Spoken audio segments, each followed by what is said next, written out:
سڵاو قوتابیانی خۆشەویست ئەم کاتتان باش من مامۆستا فەرید ئەحمەد ئیسماعیل لە ئامادەی ژاری پێشنگ لە خزمەت ئێوەی خۆشەویست داین ئەم چەند کاتژمێرەی کە لە بەردەستمانە بۆ ئەوی بتوانین پێداچنەوەیەکی خێرا با بابەتی زمانی عەرەبی پۆلی دوازە لەگەر ئێوەی خۆشەویست بکەین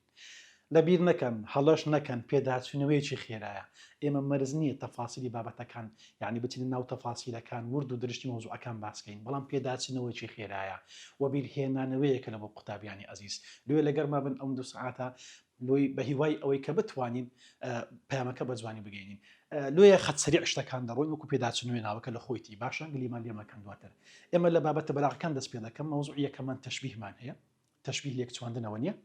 لێک چواندن تاان لێک پێناسە داواکراونیە بە شێوەچی نە لە کاتی قوتابخانە و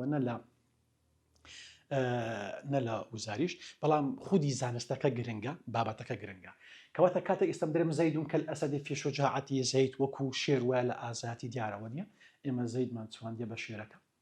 زەیدمان چواندیە بە شێرەکە لە چی دەرێن لە بابەتی ئازاتی بەبەست داوەکو جانەوەرەکەوە بێگومان نەخێننا بەڵام شێر دیارەوە نیە صفەتی ئازاتی هەیە کەواتە زەید مشەبەهە لە دوای مشەبەهی دائما ئەدات تەشبیه دێ لەبیر نەکەن لە دوای ئەداتیش دائما مشەبه بهی دێ ئەوجا وەجه شەبه دێ ئەوجا لۆ معلوماتە مثلا دائما کاف دەکەوتە نێوان مشەبه و مشەبه بهی محمد كالأسد عينا كاف كتنيا مشبه مشبه به وأروها لباتي كاف مثليشمان هي مثل أيش دكوت الناوراس دكوت نيان مشبه مشبه به دكوات لويا أو كدا وكرا مشبه أداة مشبه به أدي ودو شبه ما مصنع مش تعود شبه دا وكراونية لما نهز هيك كان ماوا لو زاريش نهاية توا بلام أقدار من تينا توا خارجي نهاية توا رستي خارجي داوات لي ناكا كا ودو شبه لو تربينا بلام لناو كتابة كتلة تار شوينان ودو شبه خوي داوا كردي أو داوا كراو دويان دكوتا أو ورزي لوحدي يكم يكان لمساء يكان لأطلال واضحة أو بس أو دو خوي داوا كردي كتاب بيتي قوتي أو بيتكي أو ودو شبه أو كاتا أو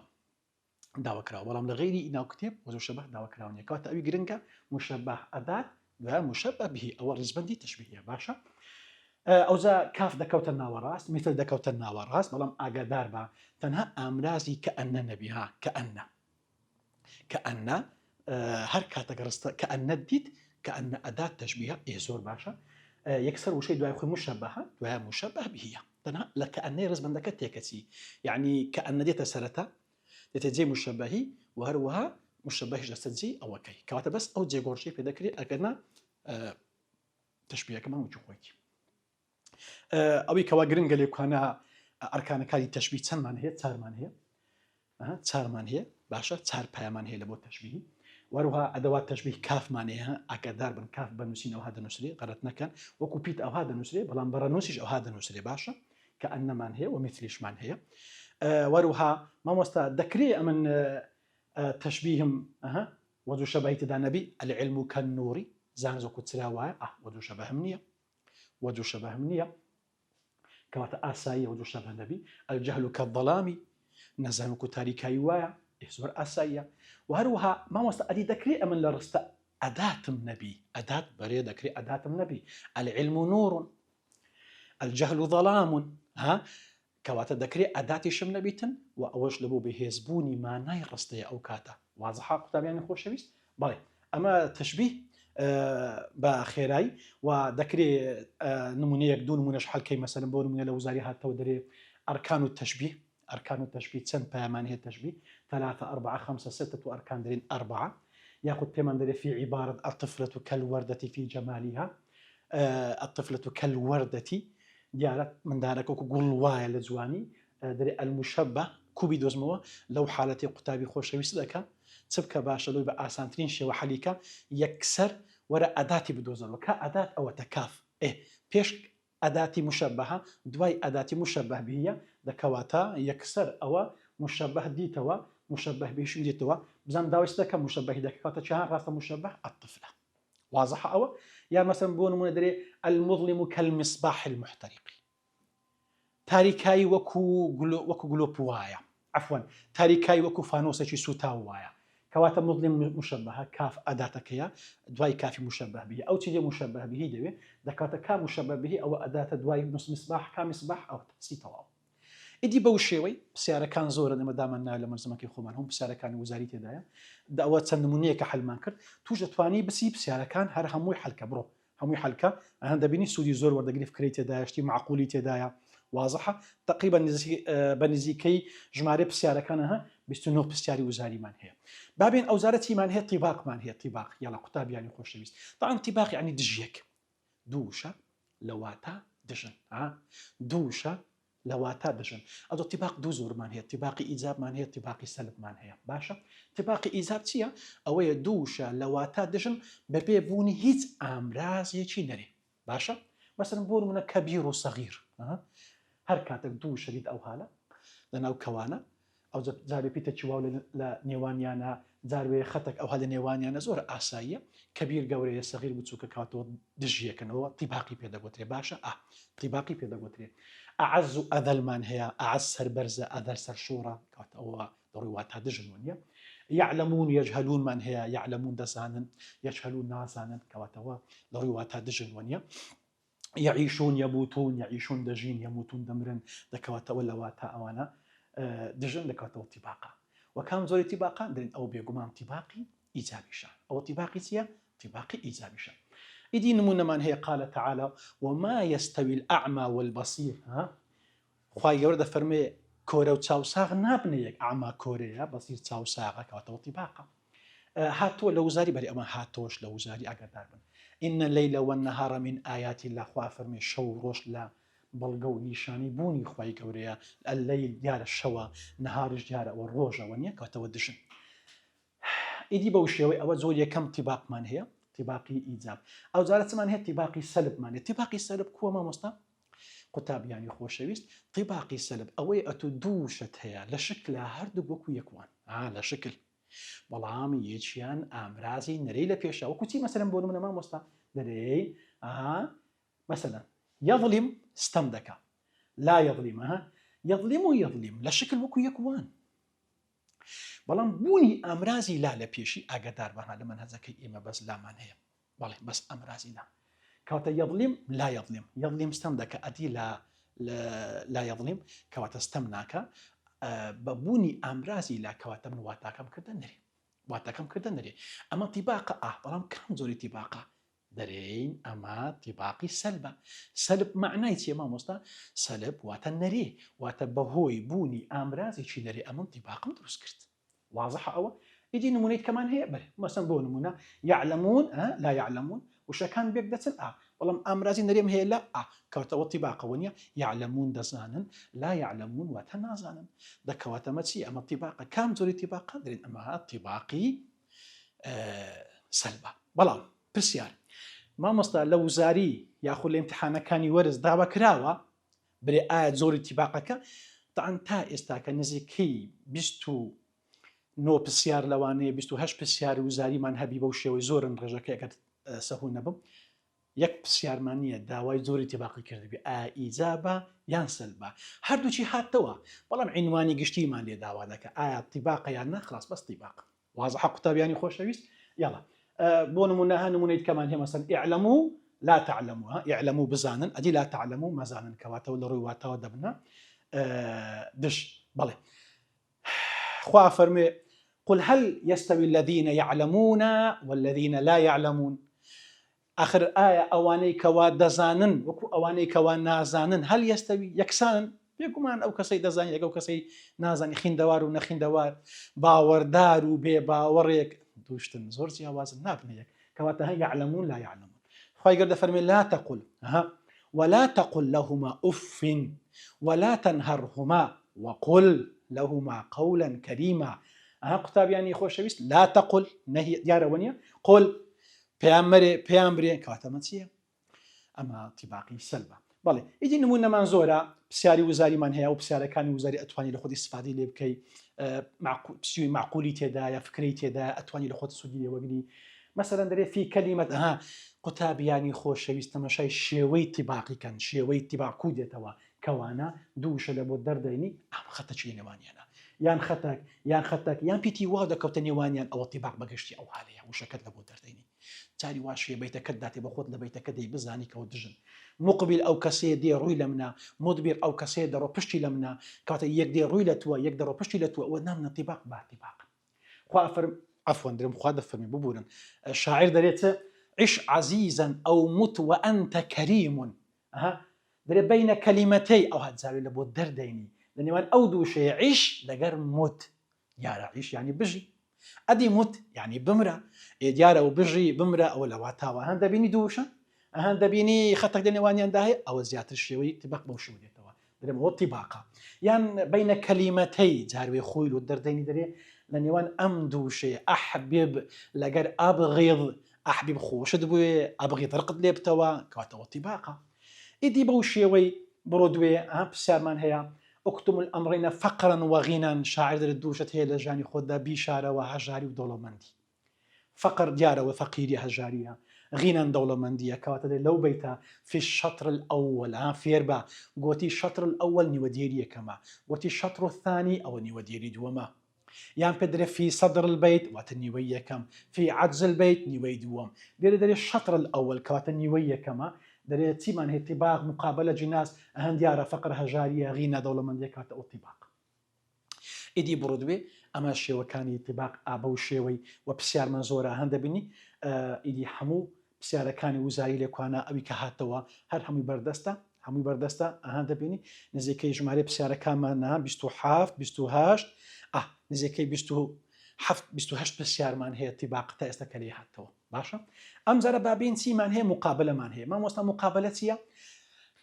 قوتابیانی خۆشەویست لەو معلوماتتان لۆ زانیاریتان ئاگادار بن پێناسەی تەشبیه پێناسەی تیباق پێناسەی مقابلە بە هیچ شێوەیەک داواکراو نییە ئەوە با یەکلا بینەوە داواکراو نییە ئەدی چی داواکراوە مامۆستا تەنها خودی بابەتەکە زانستەکە داواکراوە باشە دە لەگەرمان بن مقابلە چیە مامۆستا بابێ مقابلە ئەویش دژە هەوو مامۆستا تو هەموو دژە ئەدی من چی لێکەمەوە تیباق و ئەوەش مقابلە شەر دژە دەرێن ڕاوەستێ ئاسانە لە مقابلە قوتابیانی خۆشەویست ڕاستە دژە بەڵام دەبی لە ناوڕستەکە زیاتر لە دژێکمان هەبی عین دوو بەرامبەر دوومان هەیە سێ بەرامبەر سێمان هەیە واضحە ئەوە دەوەرە العلم نور والجهل ظلام زۆر باشە باشە العلم نور والجهل ظلام باشە علم يعني زانست علم يعني زانست باشە ئەدی جهل يعني نەزانی باشە ئەوە ناکەوتە بەرامبەرەوەی با علم زانستە جهل نەزانی ناکەوتە ئەو دووە دژن زۆر باش ئەدی وشەی نور ڕووناکاییە ئەدی ظەلام تاریکاییە باشە ئەدی ئەوەش ناکەوتە بەرامبەرەوەی با چەند دژم هەیە ئێستا بۆ دوو بەرامبەر دوو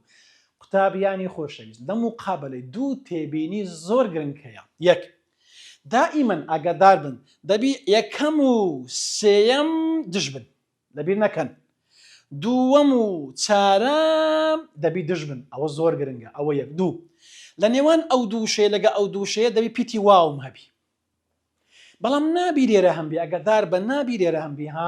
ئەگەر هەبوو تێک کەچی لێکوانە حەسب ئەوی منهەجی خۆمان باشە قوتابیانی خۆشەویست بەس ئەو دوو تێبینیە یەکەم و سێم دژن دووەم و چارەم دژن و پیتی واویش کەتە نێوان چیان نەک نێوان دووشەکە دووشە واوە کەتە نێوانیان نابی لێرە هەمبی بی ئەلێرە هەمبی ئەو دوو تێبینیە زۆر گرنگە تکا دەکەم ئەگەر ئەم دوو تێبینیت لە شوێنی خۆی لە کاتی خۆی جێبەجێ کرد بێگومان بە تو هەڵی ناکەی باشە بەڵێ ئەمە مقابلە بەم شێوەیە ئەو مقابلەی پێدەگوترێ نمونەیت کەمان هەیە هەیت بە مەسەلەن خوا فەرموێ فليضحكوا قليلا وليبكوا كثيرا يا محمد بەو بێ باوەڕانە برێ باکەم پێ بکەن با زۆر بگرێن لەو باردۆکی خۆیان لەو حالی خۆیان ڕۆژێکی سەخت چاوەڕیانە يضحكوا پێکەنینە يبكوا گریانە کەواتە ئەوە لەگەوەی دژە قلیل واتە کەم کەثیر واتە زۆر ئەوەش دژە واویشت هەیە ئەوە بۆ مقابلە واضحە بەڵێ واروها ئەوە هی ناو کتێبتە 2000 هاتووە لە وزاری ئەمە هی ناو کتێبتە ئەمە ئەیضحك مەئسور وتبكي طليقة بووە ئینسانی ئەسیر پێ بکەنی و ئینسانی ئازادیش بگریە ئەوە لە وحدەی پێنجەم دەخیندرێتن یەضحەک و پێکەنینە تەبکی گریانە دەکەواتەوە لەگەوەی دژە مەئسور واتە ئەسیر دیل طەلیقیش یعنی ئازاد ئینسانی ئازاد کەواتە ئەمە لە یەکەم و سێەم دژن دووەم و چارەم دژن پێی واویشت پێکاتەوە بۆ مقابلە وازحە ئەو مقابلەیە پرسیارمان هەیە مامۆستا بەڵێ پرسیارمان هەیە نزیکەی چەند پرسیارمان هەیە نۆ پرسیاری وزاریمان هەیە هەموو پرسیارەکانی وزاری وەساڵەکانیشی مەسەڵەن بۆ نمونە هاتەوە العلم نور والجهل ظلام العلاقة بينهما چ پەیوەندێک کۆیان دەکاتەوە ئایا مقابلەیە تەشخیصە تەوازیە جیناسە ئەوە دیارە هەر بە چاوە چار وشەیە واوت هەیە علم و زانست و نەزانین تاریکی لەگە ڕووناچی واویشتەیە کاتەوە مقابلەیە ئەو مقابلەیە ئیدی نمونەی کەمان هەیە مەسەن بۆ من تازە باسمان کردن هەم پرسیاری سێم الفن البلاغي الوارد في قول الشاعر أيضحك مأسور وتبكي طليقة ويسكت محزون ويندب سالي دیارە ونیدر ئەم بەیتە چ فەنەکی بەلاغەی تێدایە ئەوە تازە خوێندمان هیناو کتێبە لە کاتی وانەکە و چی دەگەنەوەی مامۆستای بەڕێز لە قوتابیەکان ڕوون دەکاتەوە دەرێن ئەوە چیە مقابلەیە و دوو جاریش هاتووە هەن لە دوویەک یاخود پرسیاری پێنجەم ليس له صديق في السر ولا عدو في العلانية بەنهێنی هیچ دژمنێکی نییە بە ئاشکراش هیچ برادرێکی نهێنی نییە و هیچ دژمنێکی ئاشکراشی نییە صديق برادرە عدو دژمن دەبنە تیباق عفوان دەبنە دش بەرێ سەر نهێنیە علانیە ئاشکرا پێی واویشتەیەکاتەوە بۆ مقابلە لۆچکە دوو بەرامبەر دوو دروستە ئیدی ئەوە پێویست ناکە پرسیارەکان دەبڕۆ دوێ لە خۆت حەلی کە ئەتوش ئەوە فکرەکەمان گەیان مراجعەیەکی خێرایە ئەم جارە چیمان هەیە مامۆستا جیناسمان هەیە بابەتی چارم جیناسمان هەیە بەڵێ جیناس دیارە ڕەگەز دۆزی بە کوردی جیناس ئەوەیە ئەتوو دووشت هەیە دووشە لە شکل وەکو یەکوان بەڵام ئاگادار بە دەبی لەمانە جیاوازبی وازحە ئاگادار بە دووشە لە شکل وەکو یەکوان بەس دەبی لەمانە جیاواز بن ئاگاداری ئەم قسەی من بن قوتابیانی خۆشەویست ئێمە زۆر وشەمان لێتە پێشی لە منهەجەکەی خۆمان هەیتمان وەکو یەکوان لە شکل بەڵام ئاخر لەمانە وەکو یەکن کەواتە نابتە جیناس ئەمە دەبی لەمانە جیاواز بن بابین جیناس دوو جۆرمان هەیە جیناس تاممان هەیە جیناس تام مەسەڵەن وەکو چی مەسەڵەن دەرێم لەعیبە سۆران فی سۆران سۆران یاری کرد لە سۆران دیارەوە نییە سۆران لە سۆران سۆران و سۆران بێک دەچن ژمارە پیتەکان وەکو یەک وایە ڕیزبەندی پیتەکان وەکو یەک وایە لە هەمووی گرنگتر ئەدی واتە جیاوازە سۆرانی یەکەم واتە ناوی کەسە سۆرانی دووەم واتە ناوچەیە شوێنەکە لە کوردستان واتە سۆران لە سۆران یاری کرد واتە لە قەزای سۆران یاری کرد یاخود لە شاری سۆران یاری کردووە کەواتە ئەمە چونکە وشەکان لە ژمارە پی وەکو یەکوان لە ڕیزبەندی وەکو یەکوان لە واتەش جیاواز دەرچوون دەکەواتەوە جیناسە ئەدی تام معنای چێمە مۆستا تام یعنی تەواوە وشەکان لە ژمارەی پیت لە ڕیزبەندی پیت و لە واتە دژبوون دەکەواتەوە هەموو شتەکە مواسەفاتی تێدا لێت ئەوە تامە وهروەها صليت المغرب في بلاد المغرب ئەمە نێژی مەغریبم لە وڵاتی مەغریب کردیە دیارەوە نییە مەغریب و مەغریب کوڕینا کچینە قوتابیانی خۆشەویست لە جیناسی ئەلف و لامی معریفە ئەلف و لامی ناساندن بە پیت بەشێک لە وشەکە حسێب ناکری باشە لێ لیکەوە ماوەچی مەغریب مەغریب دیارەوە کاتی نێژی مەغریبی یەکەمە مەغریبی دۆم دیارە وڵاتێکە لە کشوەری ئەفریقیا کاتە من نێژی مەغریبم لە وڵاتی مەغریب کردووە دیارە بەڕێکەتیە لە مەغریبی گەیشتە وێندەر لێ نێژی مەغریبەکەشی لە وڵاتی مەغریب کردیە وازحە ئیدی ئەوە نمونەی کەمان هەیە ئەوەی کە هاتۆ لە وزاری قال تعالى يوم تقوم الساعة يقسم المجرمون ما لبثوا غير الساعة ڕۆژێک دادێ ساعە دادێ لێرە ساعە لەگەڵ ساعەم هەیە هەندوو ساعە بێک دەچن یەکیان نەکرد یەکیان معریفێ ساعە یەکەم دیارە ئەوە مەبەستی قیامەتە یەکێکە لە ناوەکانی قیامەت تامەمان هەیە حەقەمان هەیە قیامەمان هەیە ساعەمان هەیە کەواتە لێرە ساعەمانی قیامەتی ساعەی دومیش بمانای مدە زەمەنیە کاتی خۆمان واتە بێباوەڕان لە دنیا دەگاڵتیان بە هەموو شتێک دەکرد بەڵام کاتێک لە ڕۆژی قیامەتە دەستنە پێش خوای گەورە و محاسبە دەکرێن زمان درێژی ئەەکەن دەرێن خوددا گیان تو کا هیچ مۆرەتێکت دایتەمە تو تەنها سعاتێکت دایتم ئەخە من سعاتێک بەچ ڕابگەم ئەخە من سعاتێک بەچ ڕابگەم پیاسەی ئیسکان بکەم لە دیار تۆپانێ دانیشم بوو لە بۆ ڕۆژێ بقرچێنم نیوەی جادەم گرتیە هەم هەر بۆی ڕاگەیشتیمە ئەخر دەکەواتە بمگەڕێنەوە ئەو جارە پیاو دەبم بەڵام تو بری خوای گەورە بیگەڕێنەوە خوری دووەمانی ئاگادار دەکەواتە لێە ساعی یەکەم قیامەیە و ساعی دومیش دیارەوە نییە بمانەی ئەو کاتە دێتن بەڵێ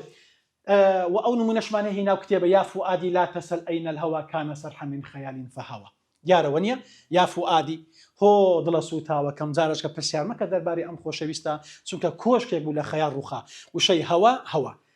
قوتابیانی خۆشەویست وشەی هەوا ئەگەر هات و ئەلف و لایم پێوە بوو یعنی خۆشەویستی وشەی هەوا ئەگەر پیتی فائی پێ و نووسا بوو یعنی بەربوونەوە دەکەواتە ئەلف لامەکە و فەئەکەی لێکەوە هەوا بێک دەچن لەمانە جیاوازن دەکەواتەوە جیناس تامە ئەمە هاتووە لە وزاری باشە بابێ ئەوە جیناسی تام ئەدی جیناسی غێر تام مامۆستا جیناسی ناتەواو غێر تام تەخەڕەجە سۆزان فی سۆران سۆزان و سۆران بێک دەچن بەڵام یەک پیتم جیاوازە لێرە ڕەم هەیە لێرە چم هەیە پیتی ز کەواتە گەوشەکە وەکو یەک وا بوو بەڵام لە پیتەکی جیاواز بوو ئەمە جیناسە بەڵام کام زۆری جیناسە دەرێم ئەوە جیناس غێر تامە وەروەها ناوچکەشی هەیە پێش لێ گوتێ جیناس ناقص ناتەواو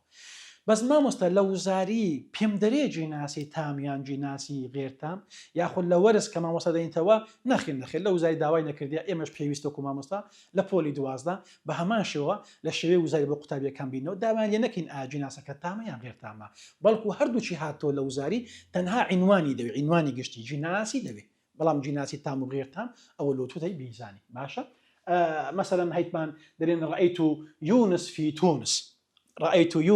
في تونس ئەمن یونسم لە تونس دیت دەکەواتە یونس و تونس دیارەوە نیە پیتە چەند جیاوازەوە جیناسی غێرتامە یاخود خوا فەرمێ وەیل لكل هومەزة لومەزە هومەزە و لومەزەمان هەیە دیارەوە نیە هەموو پیتەکان وەکو یەکوان بەس پیتی یەکەم ئەوە لامە ئەو پیتی دیارەوە نیە بەڵێ قوتابیانی خۆشەویست ئەمە جیناس ئێدی چەند پرسیارێکی وزاریشمان هەیە چەند پرسیاری هاتۆ تا ئێستاکە نزیکەی 11 پرسیارمان 12 نزیکەی 12 پرسیاری وزاریمان هەیە پارێژ لێ هات بووە پرسیارێکی حەل دەکەین دوو پرسیاری حەل دەکەم دەرێ المحسنة البديعي قوتابیانی خۆشەویست هەر کاتێک لە پرسیار گوتی المحسنة بديعي گوتی الفن البلاغي گوتی الغرض البلاغي أو حموي ما بستي بابتي روان بيشي بلاغية يعني للتشبيه جناس اتباق مقابلي در متسو لقد توازي لقد تشخيصي باشا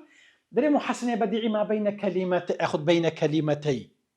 ساد وشاد جارة ونيا ساد وشاد بيقدر والله بيتكم جوازة زور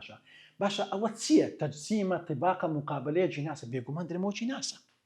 ئەهم بەڵام داوای کردێ جیناسەکەت نەخێ داوای نەکردێت کەواتە نیشنامەوێ باشە ئەوە تازە باسمان کرد یا فؤادی لا تسل أين الهوى هۆ دڵە سوتاوە کەم جارش کە باسی ئەم خۆشەویستەمە کە لەبەری کۆشکێک بوو لە خەیاڵ دروستمان کرد بۆ ڕووخا من المحسنات البديعية دیارەوە نیە ئەوە لە محسناتی بديعي وتفنەی بەلاغەیە هونەرەی بەلاغەیە ئەوە جیناسە يوم تقوم الساعة دەبینی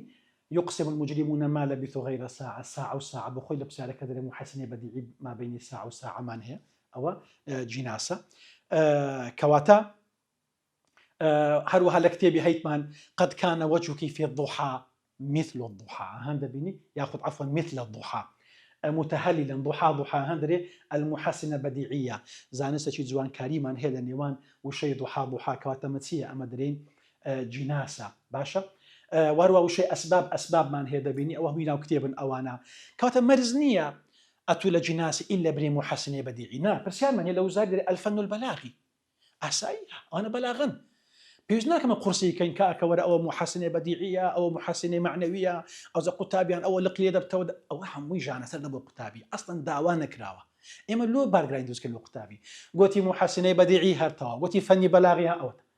لو زاري هاتو الفن البلاغي كوتي فرقينية إما با أو نكين والله إلا كين يقوتي محسنة بديعي أو لقى جينا مرزنيها أو فن البلاغي من شماء وصماء يك بيتيان زياوازة ش صا ليرا بيتي شا عفوا بيتي ش لقى صاد كواتوتيا أو جناسة باشا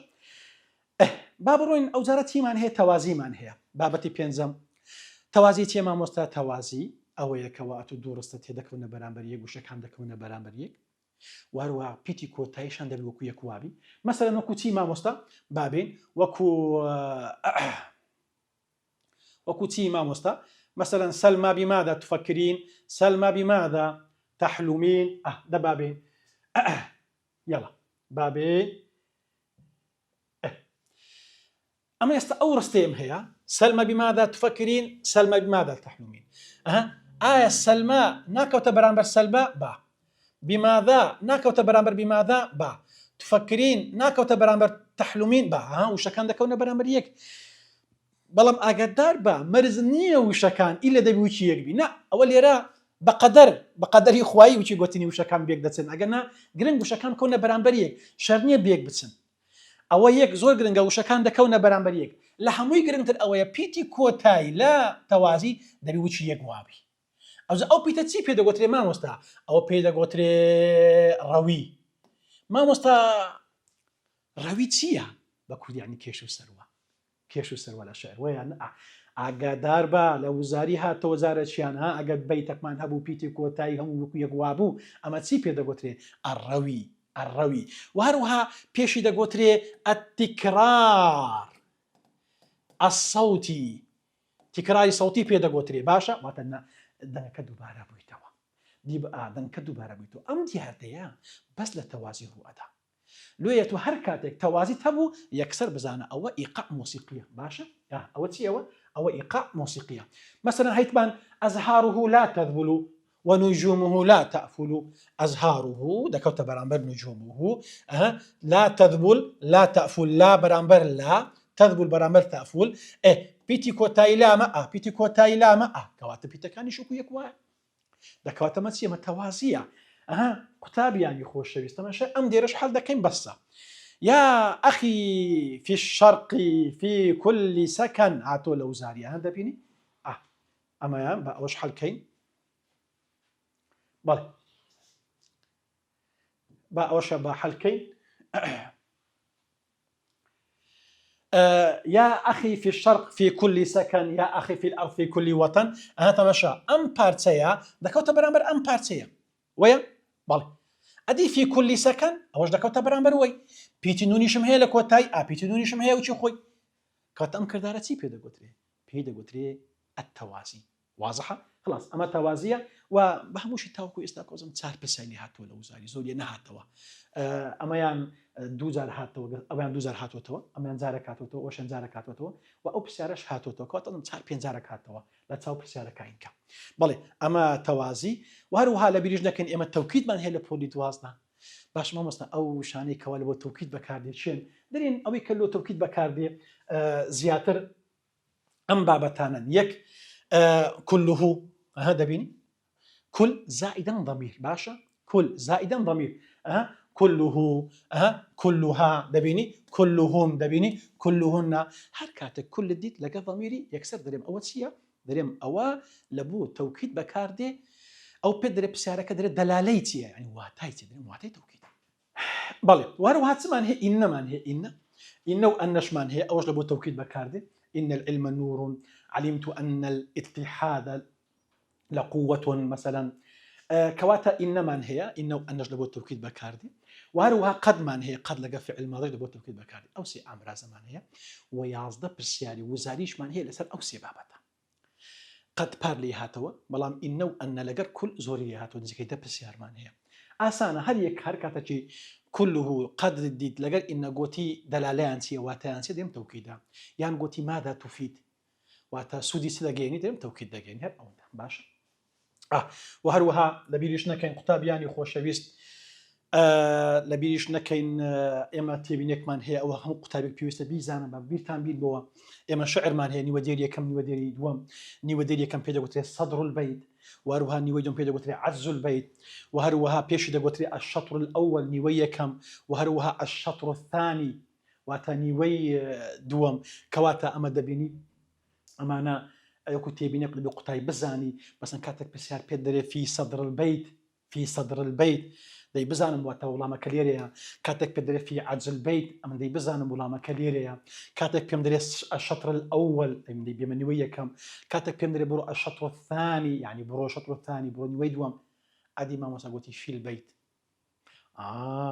يعني والله ما كيتو التوزيع سهردو بارتك ابو اقدار با باشا بله اما وكو تيبينيك حزمان ليو بيزاني استبتينا سر بابتي نشيد حريه اوي كوا زور جرينجل نشيد حريه عنوان زۆر گرنگە عنوان بەڵێ عنوان گرنگە نەشیدی حڕیە هی چییە؟ هی کابرایەکە ناوی چییە؟ ناوی شیلیە طبعا ناوی چییە؟ ناوی شیلیە مامۆستا شیلی چ بووە؟ ڕۆمان نووس بووە شاعر بووە دەرێن شیلی شاعیرە ئەی چێندەریە ئینگلیزی ئاگادار بن لە غەرەت نەکەن ئینگلیزی ڕۆمانسیشە وشەکانیشی ئەلفاظ و بەسیتە سەهلە واتە وشەکانی سادە و ساکار و ئاسانیشە مۆسیقیە وکو ئاوازی مۆسیقا وایە ساڵی 1992 لە دایک بووە ئەبدع في العشرين تەمەنی 20 ساڵ بووە داهێنانی کردووە گەدار بن ها منداری عالەمی لە تەمەنی 20 ساڵی دەبینی داهێنان دەکاتن هیمەش تەمەنی 18 سارە پۆلی 12 لە کۆران تۆپان دەکە کە پوش ئەوەندە چرمەی پێوێ باشە کاکە ئەوەش منداری عالەمی ئەوەش منداری ما هیوادارم ئەمەش بۆ بکەن کە لە 18 ساڵی 20 ساڵی داهێنان بکەین کاکە ئەو کاکە شیلیە دەبینی ئەبدع داهێنانی کردووە کەواتە داهێنانی کردووە توفیە غەرقەن بەڵام چۆنی مرد مامۆستا ئەو کابرایە ئەمە تۆزەک سەرچێش بوو لە ژیانی خۆیدا لە ڕۆژێکی باراناوی دەستە ناو دەریا بە بەلەمەکەی خۆی لێ شەپۆلەکانی ئەدەن بقمی دەکەن ئیدی دەکەوتە ژێر دەریا و دەخنچێتن لێ توفیە غەرقەن بەخنکان مردووە لە شعرەکەی چی گرنگە مامۆستا عنوان گرنگە خاوەنەکەی گرنگە وەروها ئەو دێرەمان هەیە ئەو دێرە زۆر گرنگە وئین غەضەبەک لەیعصف بغەضبة البحر هەمووتان دەزانوە نییە ئەوە تەشخیصی تێدا ئەم دێرە فەنەکی بەلاغی تێدا ئەوش تەشخیصە تەشخیص دیارەوە نییە پێدانی سیفەتەکی مرۆڤە بە شتێک کە مرۆڤ نەبی لێرە چی کردە شاعر غەضەب ئەستی خۆی چییە ڕستەکە بەو شێوەیە غەضەب بەری غەضەب کی دیارەوە نییە غەضەب کی ئەو کافە لەگە چێتی کاف ئەگە کەسەی لە بن بوو ضەمیرە لە بۆ حڕیەتی کەواتەگە چای کەم وێستە چی لێ دێ دەبتە غەضەب الحڕیە تووڕەبوونی ئازادی باشە وشەی غەضەب تووڕەبوون سیفەتی مرۆڤە یان نا با سیفەتی مرۆڤە دایتمە پاڵوشەیەک واتاییە حڕیە ئازادی کەواتە هەر کاتەشی سیفەتی مرۆڤمدا پاڵوشەیە کەوە ئەم وشەیە واتایی بوو مرۆڤ نەبوو سیفەتەکی مرۆڤمدا پاڵوشەیە کە مرۆڤ نییە ئەم کردارە پێ تەشخیص واتە بە کەسکردن بە مرۆڤکردن حسای مرۆڤم لۆ کردیە لێرە لەم دێرە وهاتۆش لە وزاری ئەگوت چ فەنەکی بەلاغی تێدا درێم و تەشخیصی تێدایە ئەو جارە ئەگەر هاتەوە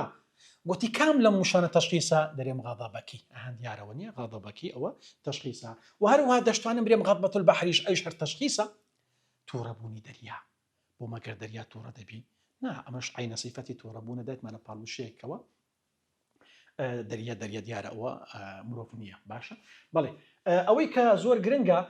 مامۆستا ئەمن کوو بزانم ئێستا ئەوە ئەو قەسیدەیە ئەگەدار بە شیلی ڕۆمانسیە بەزەم کوو بزانم ڕۆمانسیە قوتابیانی خۆشەویست لە وەکو وەبیرهێنانەوەیەک تەبعاً بەبیرتان دەینەوە لە قەسیدەی ڕۆمانسی دائیمەن وشەی سروشت زۆر هەیە یاخود بگەڕێ چەند وشەیەکی سروشتت دیتەوە یەکسە بزانە ئەو شاعیر ڕۆمانسیە مەسەن نێوکانەمە چمان هەیە جۆزر دوورگەمان هەیە بەرە قەورە بروسکەمان هەیە زلزالمان هەیە زەمین لەرزە بەراکین بورکانمان هەیە شەمسمان هەیە ڕۆژمان هەیە ئەمواج شەپۆلەکانی دەریا دیارەوە نییە جیبال چیاکان دیارەوە نییە ضەباب تەمومش دیارەوە نییە عەواسف دیارەوە نییە عەواسف واتە گەردەلوول دەکەواتە ئەمانە هەموو سروشتن بەرێ یەکسەر بزانە ئەو ڕۆمانسی مامۆستا لە بەرچی لەبەرەوەی لە مواسەفاتی قوتابخانەی ڕۆمانسی یاخود شاعیر ڕۆمانسی دائیمەن دەبی ناخی بە سروش دەربڕی ئەوجا ناخی خۆش بوو هەر بە سروش دەرەبڕی ناخی ناخۆش بوو هەر بە سروش دەرەبڕیتن لێ دائیمە لە شعرەکانیاندا وشەی سروشتی تێدایە لێ سروشت بەشەکە لە قوتابخانەی ڕۆمانسی ئەوان دەڵێن سروشت دایکمانە هەر وەک چۆن منداڵێک کاتێک دەگریێ دەیخەیتە باوشی دایکی ئارام دەبتەوە ئاسوودەی وەردەگری ئێمەش کاتێک دڵمان تەنگ دەبی ئەچینە ئەم سروشتە و ئاسوودەی دامان دەگری بەڵێ ئەم شعرە ئەگەدار بە بەش مامۆستا ئەو شاعیرە ئینگلیزە وەکو بە عەرەبی شعری گوتیە درێم بێگومان نەخێر ئەدی درێم کورە بابە ئەمە کابرایەکمان هەیە ناوی دکتۆر حلمی مەرزوقە دكتور حلمي مرزوق كتابة شيء بناوي النزعة الرومانتيكية والواقعية في الأدب لو كتابة يخوي باسي رومانسي كاني كرديا نمونة بشي اللي هنا ترجمة سزماني عربي كرديا أما شتوني لكتابة كي خارع حلمي مرزوقي هنا يتمنى الناو من هزي خومان واضحة أما بالي بسيارة كانت عن جرينجا بسيارة كان مثلا بون منا فكر الرئيسي زو جرينجا فكر الرئيسي أقدر بقطابي خوشويست فكري الرئيسي زو جرينجا أجر هاتوا فكري الرئيسي تسيا لقصيدة كي شيلي دري سرعة انتقال ثورة الحرية من أمة إلى أمة گواستنەوەی ئازادیە لەگەلێک لۆگەلشکە زۆر بەخێرایی دەکەواتە ئەمە هاتووە لە وزاری بەری هاتووە لە وزاری باشە و هەروەها لە دوای فکرە ڕئیسە چی گرنگە زۆر مامۆستا سەمع و بەسەرمانی هەستەکان پێنج هەستمان هەیە بەڵام لەو پێنج هەستە ئاگادار بە دوو هەستی زۆر گرنگە ئەویش هەستی بەسەرە بینینە لەگەر سەمع باشە ئەو دووە مثلا أسجل ما له علاقة بحاسة البصر أو شان هذا نسمى كابيونديان بحاسة بصر هي بتساو مثلا برق هورا بروسكا بتساو ده بندري بتساو ده بندري أقدر بن قطابي هدري بمسألة دنجيناي بلام بيش أو يزار من جمال دنجي هورا بروسكا بي قولوا قرما كد أو كدي هنا كايا كدي أو ذا باشن دن كدي كواتلويا أقدر ببرق بيستنى دي عفوا أويا دي بينين أو ذا لنهبتا سمع بصرة سحابة بهور دبندري يضيء روناكاي بتساو دبندري جزر درجة بتساو دبندري مكان شوين بتساو دبندري بلد شار بتساو دبندري تن أرض زوي بتساو دبندري بلاد شاركان بتساو دبندري تن دكوات أوانا هم حاسي بصرا ودوش شداية حاسي سمع هدير ومزمجر هدوشان دنقن هدير قرمية الصوت العالية مزمجرش الذي يكثر من الصياحة واتأوكسيك وقيجي دنجا هم قيجي تيدا قيجي عند تيو ماري من دارهم تكبربونا أو يدرسك صاحبي خوينا ناستوا ريك أو هالي قيجي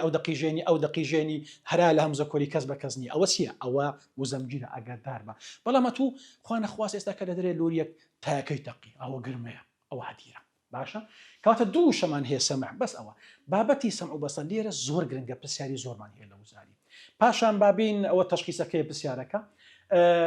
ئەوەی کە زۆر گرنگە ڕەمز زۆر گرنگە ڕەمز لێرە ڕەمز ئەو وشەیەکەوە ئێمە ڕەمز وشەیەکە واتایەکی هەیە بەڵام ئەمە لە واتایەکە بەکاری دێنین مەسەن بۆ منە کۆتری سپی کۆترەوە نییە بەڵام کە ڕەنجی سپیە ئێمە لۆ بابەتی مەبەستی ئاشتی بەکاری دێنین لێرە ئەتوچت هەیە ضەبابت هەیە تەمومژت هەیە و هەروەها گەردەلوولی تێکدەریشت هەیە باشە تەمومژ ڕەمزە لۆچی لێرە ڕۆمانسێکەن دائیمە ڕاستەخۆ قسان ناکەن بە ڕەمز قسان دەکەن قوتابیانی خۆشەویست ئیلامە یەڕمیز و الضباب والعواصف الهەوجاء تەمومژ و گەردەلوولی تێکدا ڕەمزن بۆچی تاان بێگومان دەرێن هەر وەک چۆن مرۆڤ کاتێک زستانان بەیانیان دێتە دەرێت تەمومژە چاوی بەرچاوی خۆی زۆر تەسکە چەند مەترێک پێشە خۆی دەبینی کەواتە تەمۆژەکە چی کرد ئازادی مرۆڤەکانی بەرتەسە کردەوە یانە با دەکەواتە ستەمکارەکانیش بە هەمان شێوە ئازادی مرۆڤەکان بەرتەسە دەکەنەوە دەکەواتە لێرە ئەگەر مەبەستی ضەباب لە باتی وشەی ستەمکار بەکاربینی ظالم بەکاربینی ظڵم بەکاربینی ڕەمزی بەکارهێناوە ضەباب عواصف الهەوجاء گەردەلوول ئەگەر دنیا خۆش مرۆڤەکان دەست نەدەیە بەڵام من گەردەلوول و تۆز و بابوون دێنەوە ژۆرێ کاتە ئەم گەردەلوول لە چی کرد مرۆڤەکانی هیناوە ژۆرەیە کاتە ئازادیەکەی بەرتەسەکردنەوە ئەیستەمکارەکان دەکەن ئێستەمکارەکانیش بە هەمان شێوە ئازادی مرۆڤەکان بەرتەسە دەکەنەوە دەکات لێرە مەبەستی ضەباب و عواصف الهەوجاء چییە الظلم ستەمکردن استبعاد بە کۆیلەکردن وقهر الشعوب بالکەسکردنی گەلانیش هاتۆ لە وزاری بەرێ هاتۆ لە وزاریش باشە ئەوەش پێناسەیەکی ڕەمز من لێرە کە دەگەر حەزت لێ خۆت بیزانە باشە ئەوەی کە زۆر گرنگە لێرە ما نەتیجە ئینتلاق الحرية باشە ئازادی شۆڕشمان کرد و ڕاپەڕینمان کرد و سەری گرت و یەکەم بەیانیمان لەژێر سایە و سێبەری ئازادیە ئەنجامی ئازادی چییە بێگومان کاتێکە شۆڕش سەردەگری ئازادی و ڕووی لە مرۆڤەکان دەکاتن یەکەم شت اختیفاء ئەشباح و دەڵام تەرمایەکانی ستەم بزر دەبن ستەمکارەکان هەردێنەها ئەو بەشەر ئەسەد هەراتە ڕۆی تاو بزر بوو ئەدی دار و دەستەکەی وەزەوال العەبید ئەو کۆیلانەی کە دەستیان ماچە کرد ئەدی ئەوان چێوە یان ڕیسوا بوون کوژران يعني أوتيا كتن دستي ملت أو زملت بياسان دقيني وشو قوتني يعني مستبدين بهم يعني أواني كوا استميان ذكر لخرشي لجير تتري أم بشار أسد يقول لجير دصلاتي هر دكتاتور جيبي آخر روش دك أوانا هراتن أنقوهستان لبو نامين يتوا دكونا بندستي أم ملتها كواتلوية كاتك آزادي سريقر ما نتيجة انطلاق الحرية من أمة إلى أمة وروها من روح إلى روح ئەنجامی گواستنەوەی ئازادی لە کەسێک بۆ کەسێک لە گەلێک بۆ گەلێک دەرێن یەک اختیفاء ئەشباح و بەڵام تەرمایەکانی ستەم بزر دەبن وەروە کۆیلاتی نامینی ئەوانش لەناو دەچن وەروە ئەوانەی کەستەمیشان دەکرد بەڵێ ئەوەی کە زۆر گرنگ بوو ئەوە لێرەش باسی تەشخیصمان کردێت طبعاً تەشخیص ئاگادارن قوتابیانی خۆشەویست بە هیچ شێوەیەک پێناسەی تەشخیصی داواکراونی عینەشان بەشانی براکانی خۆی عين التشبيه وطباق ومقابله وجناس او انا هيسيان بيناسيان داوكرانيا تشخيص بهما شي بيناسك داوكراونيا بس خودي زانستك داوكراوا السحب تركض هو الرادك هو الرادكاتن بيقوم نخير راكردن صفتي مروبه دايت معنا بالو شي كمروفنيا هور مرۆڤ نییە بەڵام ڕاکردن سفەتی مرۆڤە کاتە ئەم کردارەتی پێدەگوترێت تەشخیص بەکەتی سەما ئاسمان گریە ئاسمان دەگریە بێگومان ئاسمان ناگریە گریان سفەتی مرۆڤە بەڵام ئاسمان شەکی بێجیانە کاتە ئەم کردارەتی ئەمە تەشخیصە ماتە الهەوا خۆشەویستی دەمری بێگومان نەخێر ماتە سفەتی مردنە سفەتی مرۆڤە بەگشتی باسەکەین ئەمە الهەواش خۆشەویستی کە خۆشەویستی شتێکی واتایە کاتەم کردارەتی پێدەگوترێت تەشخیصی پێدەگوترێت ئەتە ڕەبیع و بەهار هات بەهار پێی هەیە بێ بێگومان نەخێر دەکەواتە ئەتا سفەتی مرۆڤە ئەوە مرۆڤەکان هەموو دەکەن دێن دەڕۆن بەڵام دایتمانە پاڵۆشێک ڕەبیع بەهار شتێکی واتاییەوە نیە بێجیانە دەکەواتە ئەمە چیەمە ئەمە تەشخیصە و چەند نمونەش ئەوانە هەموو لە وزاری هاتینەوە بەکەتی السەما مات الهەوا ئەتە الرەبیع تعشق البەیدا النهار مودع الحق الغضوب و هەمووشی نمونەکە لە ناو کتێبت ئەو دێرەش هاتەوە ئەو ساڕۆی ناساری پێشتر هاتەوە وئین غضبك لا يعصف بغضبة البحر وتمان کانی فەنی بەلاغیەکە ئەوەتە غضبك تووڕەبوونی ئازادی باشە بەڵێ قوتابیانی خۆشەویست ئەمەش پرسیارەکانی وزاریە حەزم لێ بچن حەلیکەن لە بەرکات ئێمە ناتوانین زۆر هەموو پرسیارەکان حەلکەین بەڵام تەنها چەند پرسیارە مەسەن بۆ نمونە دەرێ ئەختار ما له علاقة بحاسة السمع ئەختار یەک لەو شانە هەر دەبژێرم کەوا پەیوەستە بەچی بە سەمع دێت تەماشا دەکەن البەرق هەورە بروسکە بە چاو دەبینرێ ئەو چی دەوێ سەمعی دەوێ بە چاو دەبینرێ کاتە بەسەرا مزەمجیر ئەوە دیارە دەنگە هاوە نییە گوتمان دوو شەمان هەیە بەس سەمع هەدیر و مزەمجیر لێرە مزەمجیری دایە سەحابە هەورە بە چاو دەبینرێتن جزر دوورگەی بە چاو دەبینرێت کاتەوانە دی و سی و ئەی بە چاو دەبینرێت کاتە وڵامی بی ڕاستە یان من الكلمات التي لا علاقة بحاسة بصر كم نوشانا حاسة بصر بتساوى هدير ديارة دنجب أو النبي مزمجير دنج النبي شمس بتساوى مندري بتساوى مندري روش دكوات اللي ولامي أيوبي راسني كوات ولامي سي راستا أو الدمونية كحل ما كرت ده برون حلي كان أنقش بسيارة كانت كا أو بسيارة زور مان هي نزيكي تم بسيارة مان هي سيوتات بسيارة مان هي ديارة ونيا برون حلي كان دتينا سر بابتي مفعول لأجله بابي نسر مفعول لأجله بابا تجي قواعدي من هي زور آسان من هي بابا تي مفعول لأجله بيش هموش تك أما دبي أوي بزانين مفعول لأجله لشي ورد جيري أما زور جرنجا مفعول لأجله لشي ورد جيري مفعول لأجله بافون تكي بقوري بافون تكي بقوري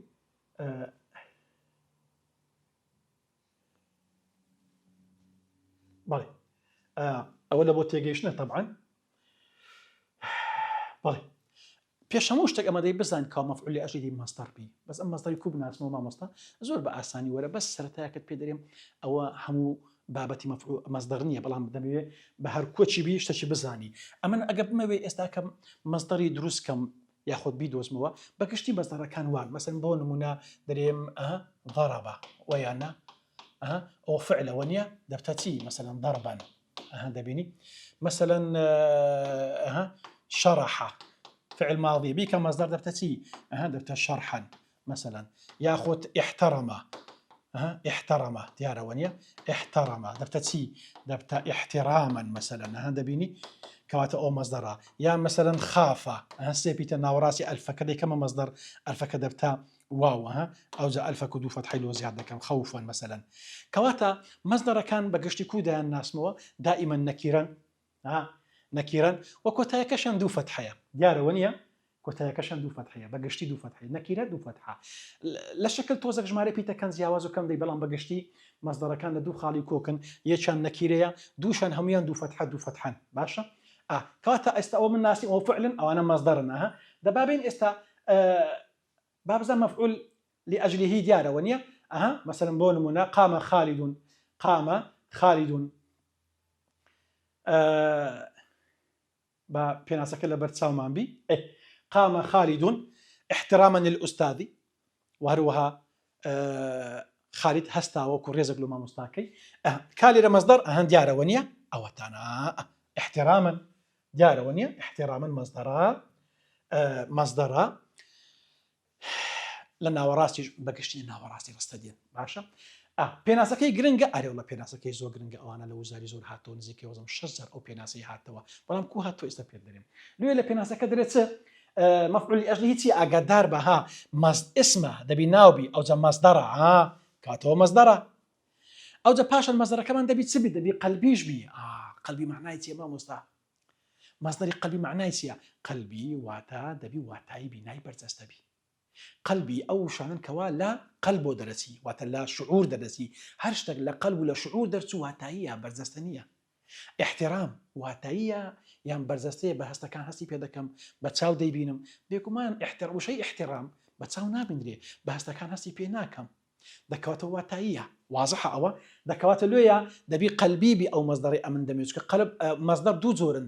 بەرجەستەمان هەیە واتاییمانی ئەم واتاییەکانم دەوێت ئەوجا کە زانیم مەفعول لأجله اسمە مەصدەریشە ویانە قەلبیشە ئەوجا پاشان زۆر میمە منصوب دەبی دائما فتحش بی دەبی چ بی دەبی دائما فتح بی ئەوجا دوو فتح یەک فتح ئەوە لە شوێنی خۆی باسەکەین بەڵام بەگشتی بە تەنوینی دێ باشە باشە مامۆستا مەفعول لأجله لۆ دێ يذكر لبيان سبب وقوع الفعل قوتابیانی خۆشەویست دائما هەر ڕستێک مەفعول لأجله تێدا بوو سەرەتاکەی فعلە ئەوە سەرەتاکەی چییە فعلە دیارەوە نییە فعلە دەکەواتە هەموو ڕستەکی مەفعول لأجله سەرەتاکەی فعلە ئەوە فعلە مەفعول لأجله لۆ دێ هۆکاری ئەو فعلم پێ دەرێ قامە خالد هەستا خالد و هەستایتەوە هۆکارەکەی چییە چونکە دەیەوێ ڕێزی مامۆستاکەی بگری کاتە مەفعول لأجلەکە هۆکارەکەی لۆ مەڕوون کردەوە لۆی ئەمە چی پێ دەگوترێ يذكر لبيان سبب وقوع الفعل هۆکاری فعلەکەم پێ دەرێ باشە پاشان ئەو جەبابێن متحدا مع فعله في الزمن والفاعل بمصدر وبفعل يك بكريان هي يعني چی مامۆستا باشە قامە خالد چی هەستایە خالد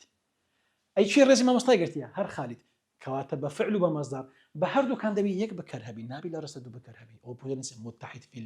الزمن والفاعل ئەو یەکگرن نەبوونی بکار ئەدی زەمن مامۆستا ئەو کاتەی خالد هەستایە هەمان ئەو کاتەیە کەوا ڕێزی مامۆستای گرتیە ناکرێ برێ مۆڵە خالد ئەوڕۆ هەستا لۆی سبێنی ڕێزی مامۆستای گری کو دەبی ئەوڕۆ هەستی سبێنێ ئەخۆ لە فیلمی هندی شتی وهانە ڕووناداتن وەنیە لە فلام کاتۆن و پاپاشتی وهانە بووە دەکەواتە لە تۆمۆجیریشتی وهانە بووە دەکەواتە لێ نابی دەبی هەم لە بکەر هەم لە کاتیش دەبی هەردووچیان یەکگر بن واتە لە یەک کات ڕووی دابی و بە فعل و مەصدەریش دەبی یەک بەکەریان هەبیتن وەروەها کۆتاییشدا لە کۆتای پێناسەکە دەرێ وهو أيضا جوابا لسؤال يقدر بلماذا فعلت قوتابیانی خۆشەویست ئەوەی لەبیر مەکەن هەموو ڕستەیەکی مەفعول لأجله وەڵامە بۆ ڕستەیەکی پرسیاری هەموو ڕستەیەکی مەفعول لأجله وەڵامە بۆ ڕستەیەکی پرسیاری بەڵام ئەو ڕستە پرسیاریە نییە ئەم لۆ خۆم دروستێکەم وەکو یاسای پاسادانە نەبیکاری وەرە چ بکە لماذاک لێرە دابنێ لماذا ئەوە ئەلێرە لماذا قام خالد هەتا چێن دەر هەتا پێش مەصدەرەکە بیکە پرسیار باشە خالد و هەستا ئەگەر لە دوایی لە مەصدەرەکەوە تا کۆتای بووە وەڵام ئەوە مەفعول لأجله ئەگەر نەبووە وەڵام نەبووە دەرێم لماذا قام خالد دەرێم احتراما للمعلم ئەرێ خالد و هەستا چونکە ویستی ڕێزی مامۆستاکە بگری دەکەواتە بۆ وەڵام بەرێ بۆ وەڵام دەکەواتەوە تەواوە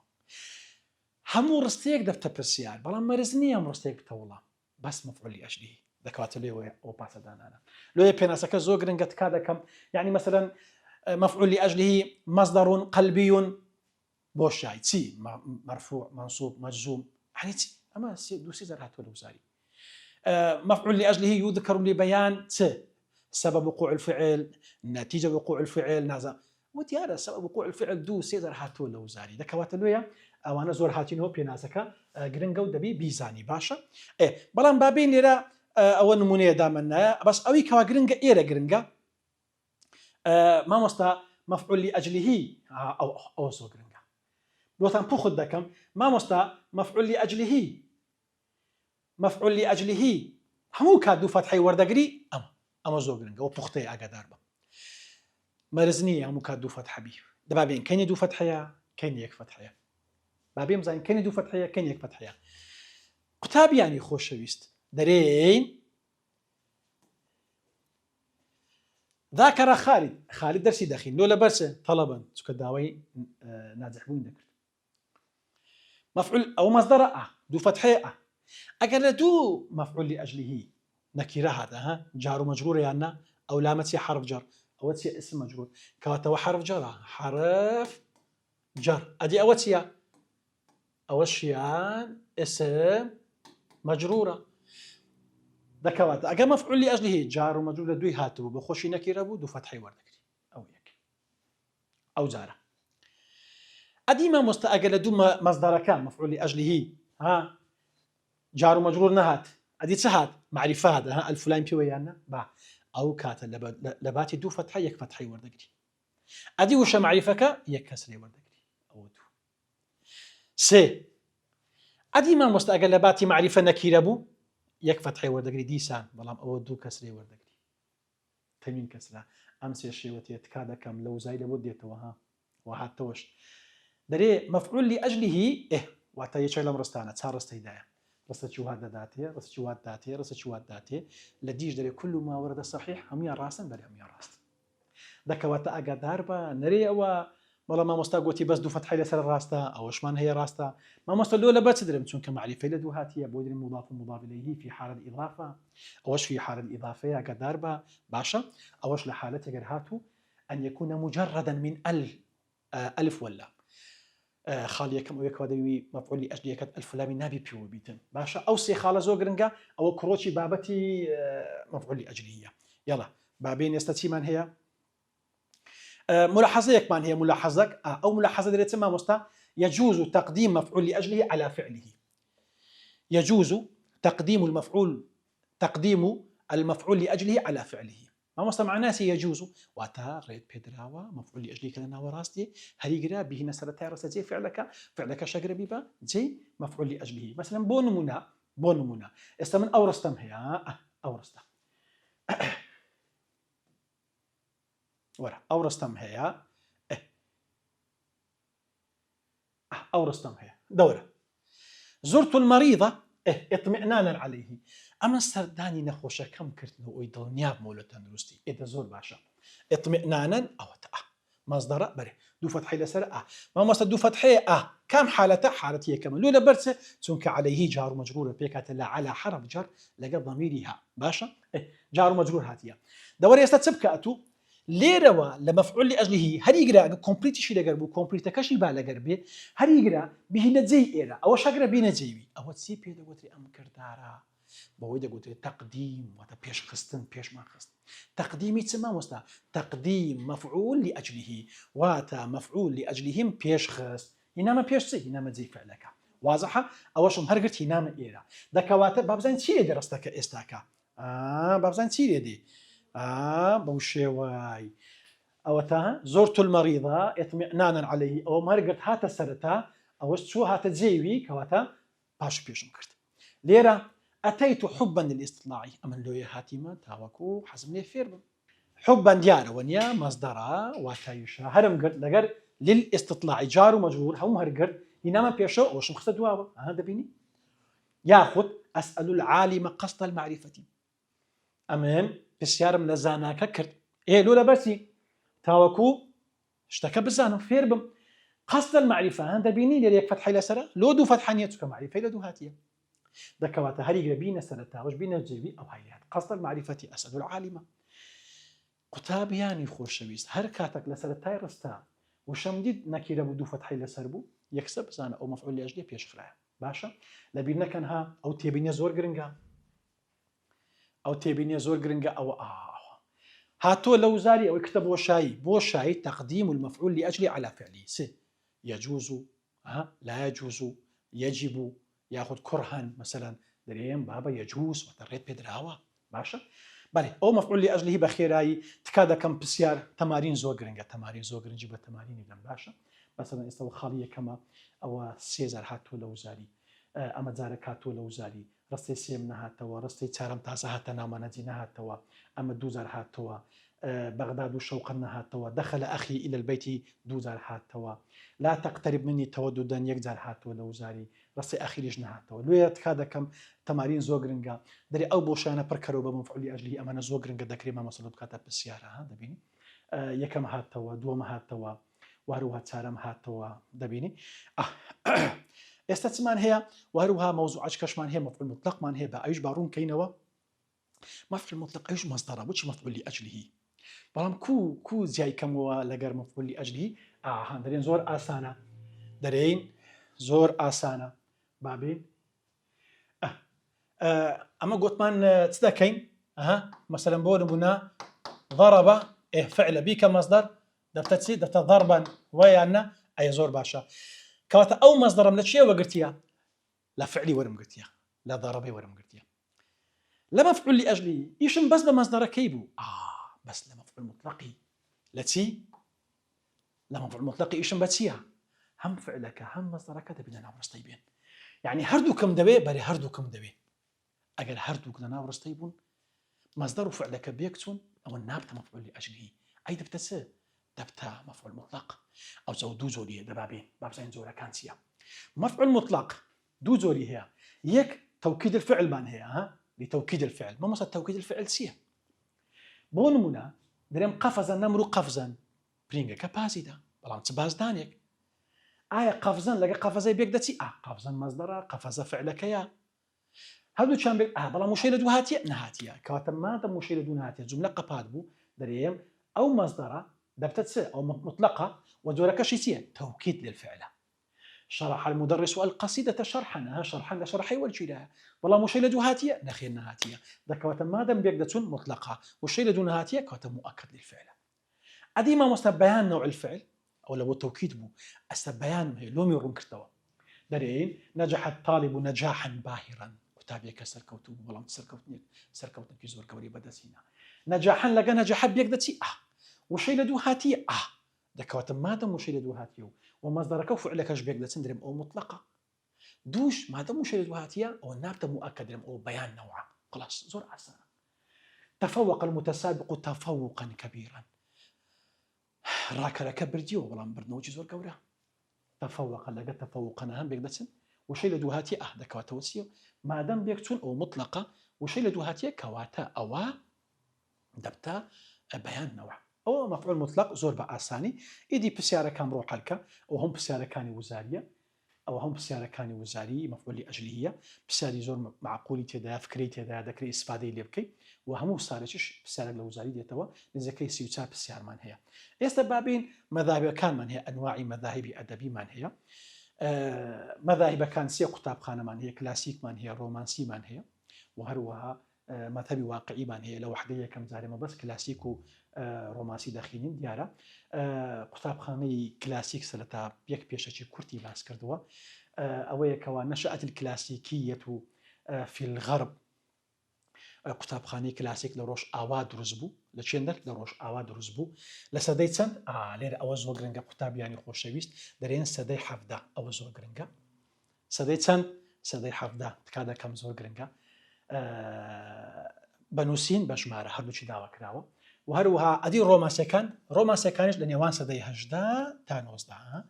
هجدا لبو 19 واضحة أما غرنجا بيزانن ليرة سدي زور غرنجا بشمارة داوا كراوا بنوسينش داوا كراوا هردوشي هاتو لوزاري بري هردوشي هاتو لوزاري دابا بين استا اما رومانسيكان عفوا كلاسيك چون بناسمو كلاسيك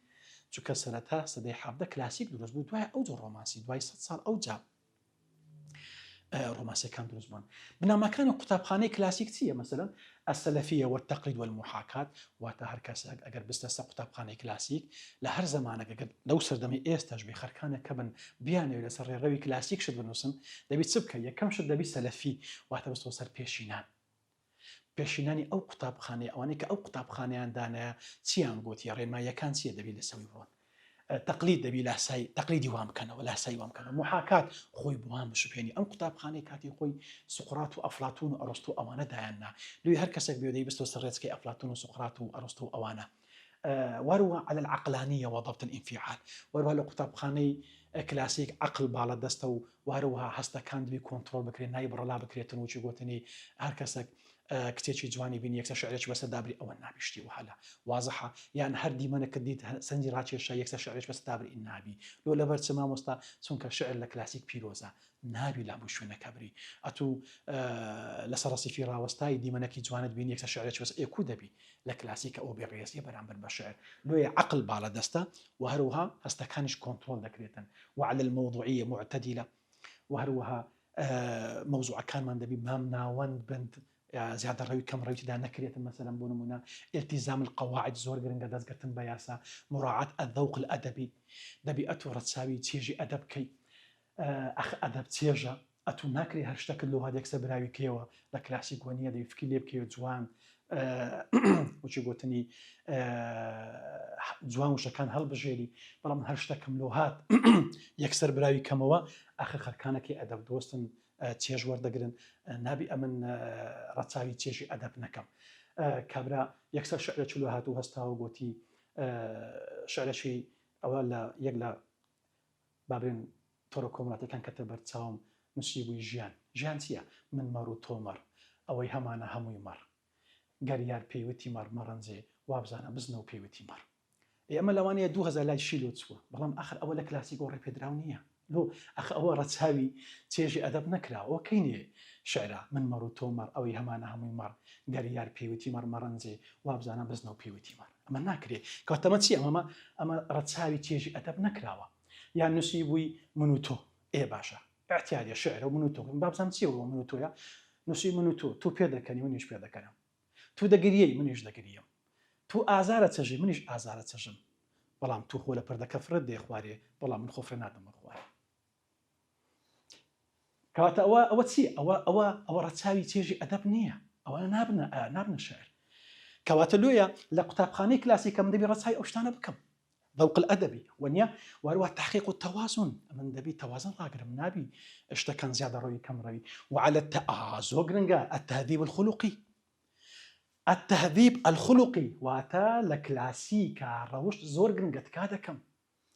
يعني لولا برس أخ كلاسيك درين إما شعر لبوت سيني سرو درين خاندانا كان أو كسي دستا بيشوان دبي شعر بري آخر دبي لعاستا روشتي برز دابي نابي وشي بازاري بكار بيني آخر کودێکە تو بچێت پێشچینەی بەرز و خانەدان فرێمەدە ئای بامیە وەڵا مەلەوانی نازانم ئەوە شعرە تخوا و خەرچیش هەر دەپەڕیسە تۆ پێشی لۆگرتیە آخر نابی وەنیە نامەی لۆم ناردبوو وایزانی مردیمە نەیزانی نامەی ناردبوو وایزانی مایمە نەیزانی مردیمە لۆ قەبری برایمە ئێگە مردبووی کو نامەدلوهات دەکەواتە ئەوانە چن ئەوانە یان ماچەکەم لە کولمەی کرد لەو کەندەی دەنجی داوە هەموو لە گەرمەی خۆشی خەو بوون وایانزانی شەقەی بڕناوە ئێوە فەقیر ئێستا و ڕوومەتی نمایە وە قومبەلە بوو یان ماچ بووە دەکەواتە لۆی ئەوە چی ئەوە تهذیب خولوقی نییە ئەوە تهذیب خولوقی نییە ئەزیزەکەی من لۆیە لە کلاسیکە تو دەبی ڕەچاوی چێژی ئەدەب بکەی ماچەکەم لە کوڵمەی کرد لەو کەندەی دەنجی داوە هەموو لە گەرمەی خۆشی خەو بوون وایانزانی شەقەی بڕناوە ئەوە کەینی شعر ئەوە شعر نییە یارم نووسە بوو پرس دەکەشانە ێ باشەکە نووسە بوو کو پرسی کرشانە أخو ولا فيلم هنديشتي وهذا نابينوا كاتلوية لا كلاسيكا ما دبي سبكين تهذيب خلقي دبي الرو خان روج بيوي كشعر كدري لو تاوكو شانك هردا بجري دلي وشي باراوبن لو احتراما للأعراف أمن دبي ريزي عادات ودابو نريتي كومالغا بقرم ولا سيما أرستقراطي بتايبتي تيني برس أو تيني كوا لا تيني كخاندان أواني كوا لا بابلين چینێکی خۆیان جیاکردۆ لە کۆمەلگا ئەوە لە ڕوانگەی کلاسیکەکانەوە ئەم شەش خاڵم هەیە کلاسیک باشە قوتابیانی خۆشەویست بابزین ئەو زارە چمان هەیە ڕۆمانسیەکان دروست بوون ئەمە ڕۆمانسیە فقط جاءت رد فعل ڕۆمانسیەکان لەرقی چێ دروست بوون لەرقی کلاسیک دروست بوون واروها لە چینی ئێرستوقراطیش گوتیان ئەنگۆ شعر بەس دەڵێن شعر پیرۆزە شعر لە هەموو جێک ناگوترێ ئەمە لە هەموو جێک شعری دەرێن ئەوە یەک دوو ئەنگۆ دەڵێن شعر لە بۆ چینی بەرزە ئەمە شعر لە بۆ چینی بەرز نارێن چین شعر لە بۆ هەموو چینەکان دەرێن كواتر رومانسي كان لرقي دو تين دروزبون يا كلاسيك دو أرستقراطي لويا وكانت سمة التغيير هي الملازمة لانتشارها هل سرتاي دروزبني أو كتاب خانة يكسر أو كتاب خانة نشانة كان زياكاري في وديار بخوي لكلاسيك زياكر بوا أماش كاين رويدا كاتيكا ولا أوروبا دو شورشي قبل رويدا يجان بيدا قلت الثورة الصناعية شورشي بيش أساسي كلا بريطانيا بلويا كمين جاربو أميريان دروز كالأميري هلمي التي بدأت باختراع الآلة البخارية كاتك أميري هلمي دروز بصالي 1765 الميلادية واروها لشان بشاني بريطانيا شورشش كمان هبو أجبناوي شورشي آزادي ويكسان داد بروري بو لفرنسا كا دا صالي خان 10 مليون كسبونا قرباني أم دو شورشة كسري قرد لكاتي سرقرتني أم شورشانا حتما سيستمي جيان همو كايا كان دينا بيشوا یەکێک لەو بابەتانێکەوە گۆڕانکاریەکان بەخۆی بینی ئەو بکە ڕۆمانسیەکان خۆیان لە کلاسیکان زیاد کردەوە. بەڵێ نیشانەکانی ڕۆمانسی دیارەوە نییە ئەبرز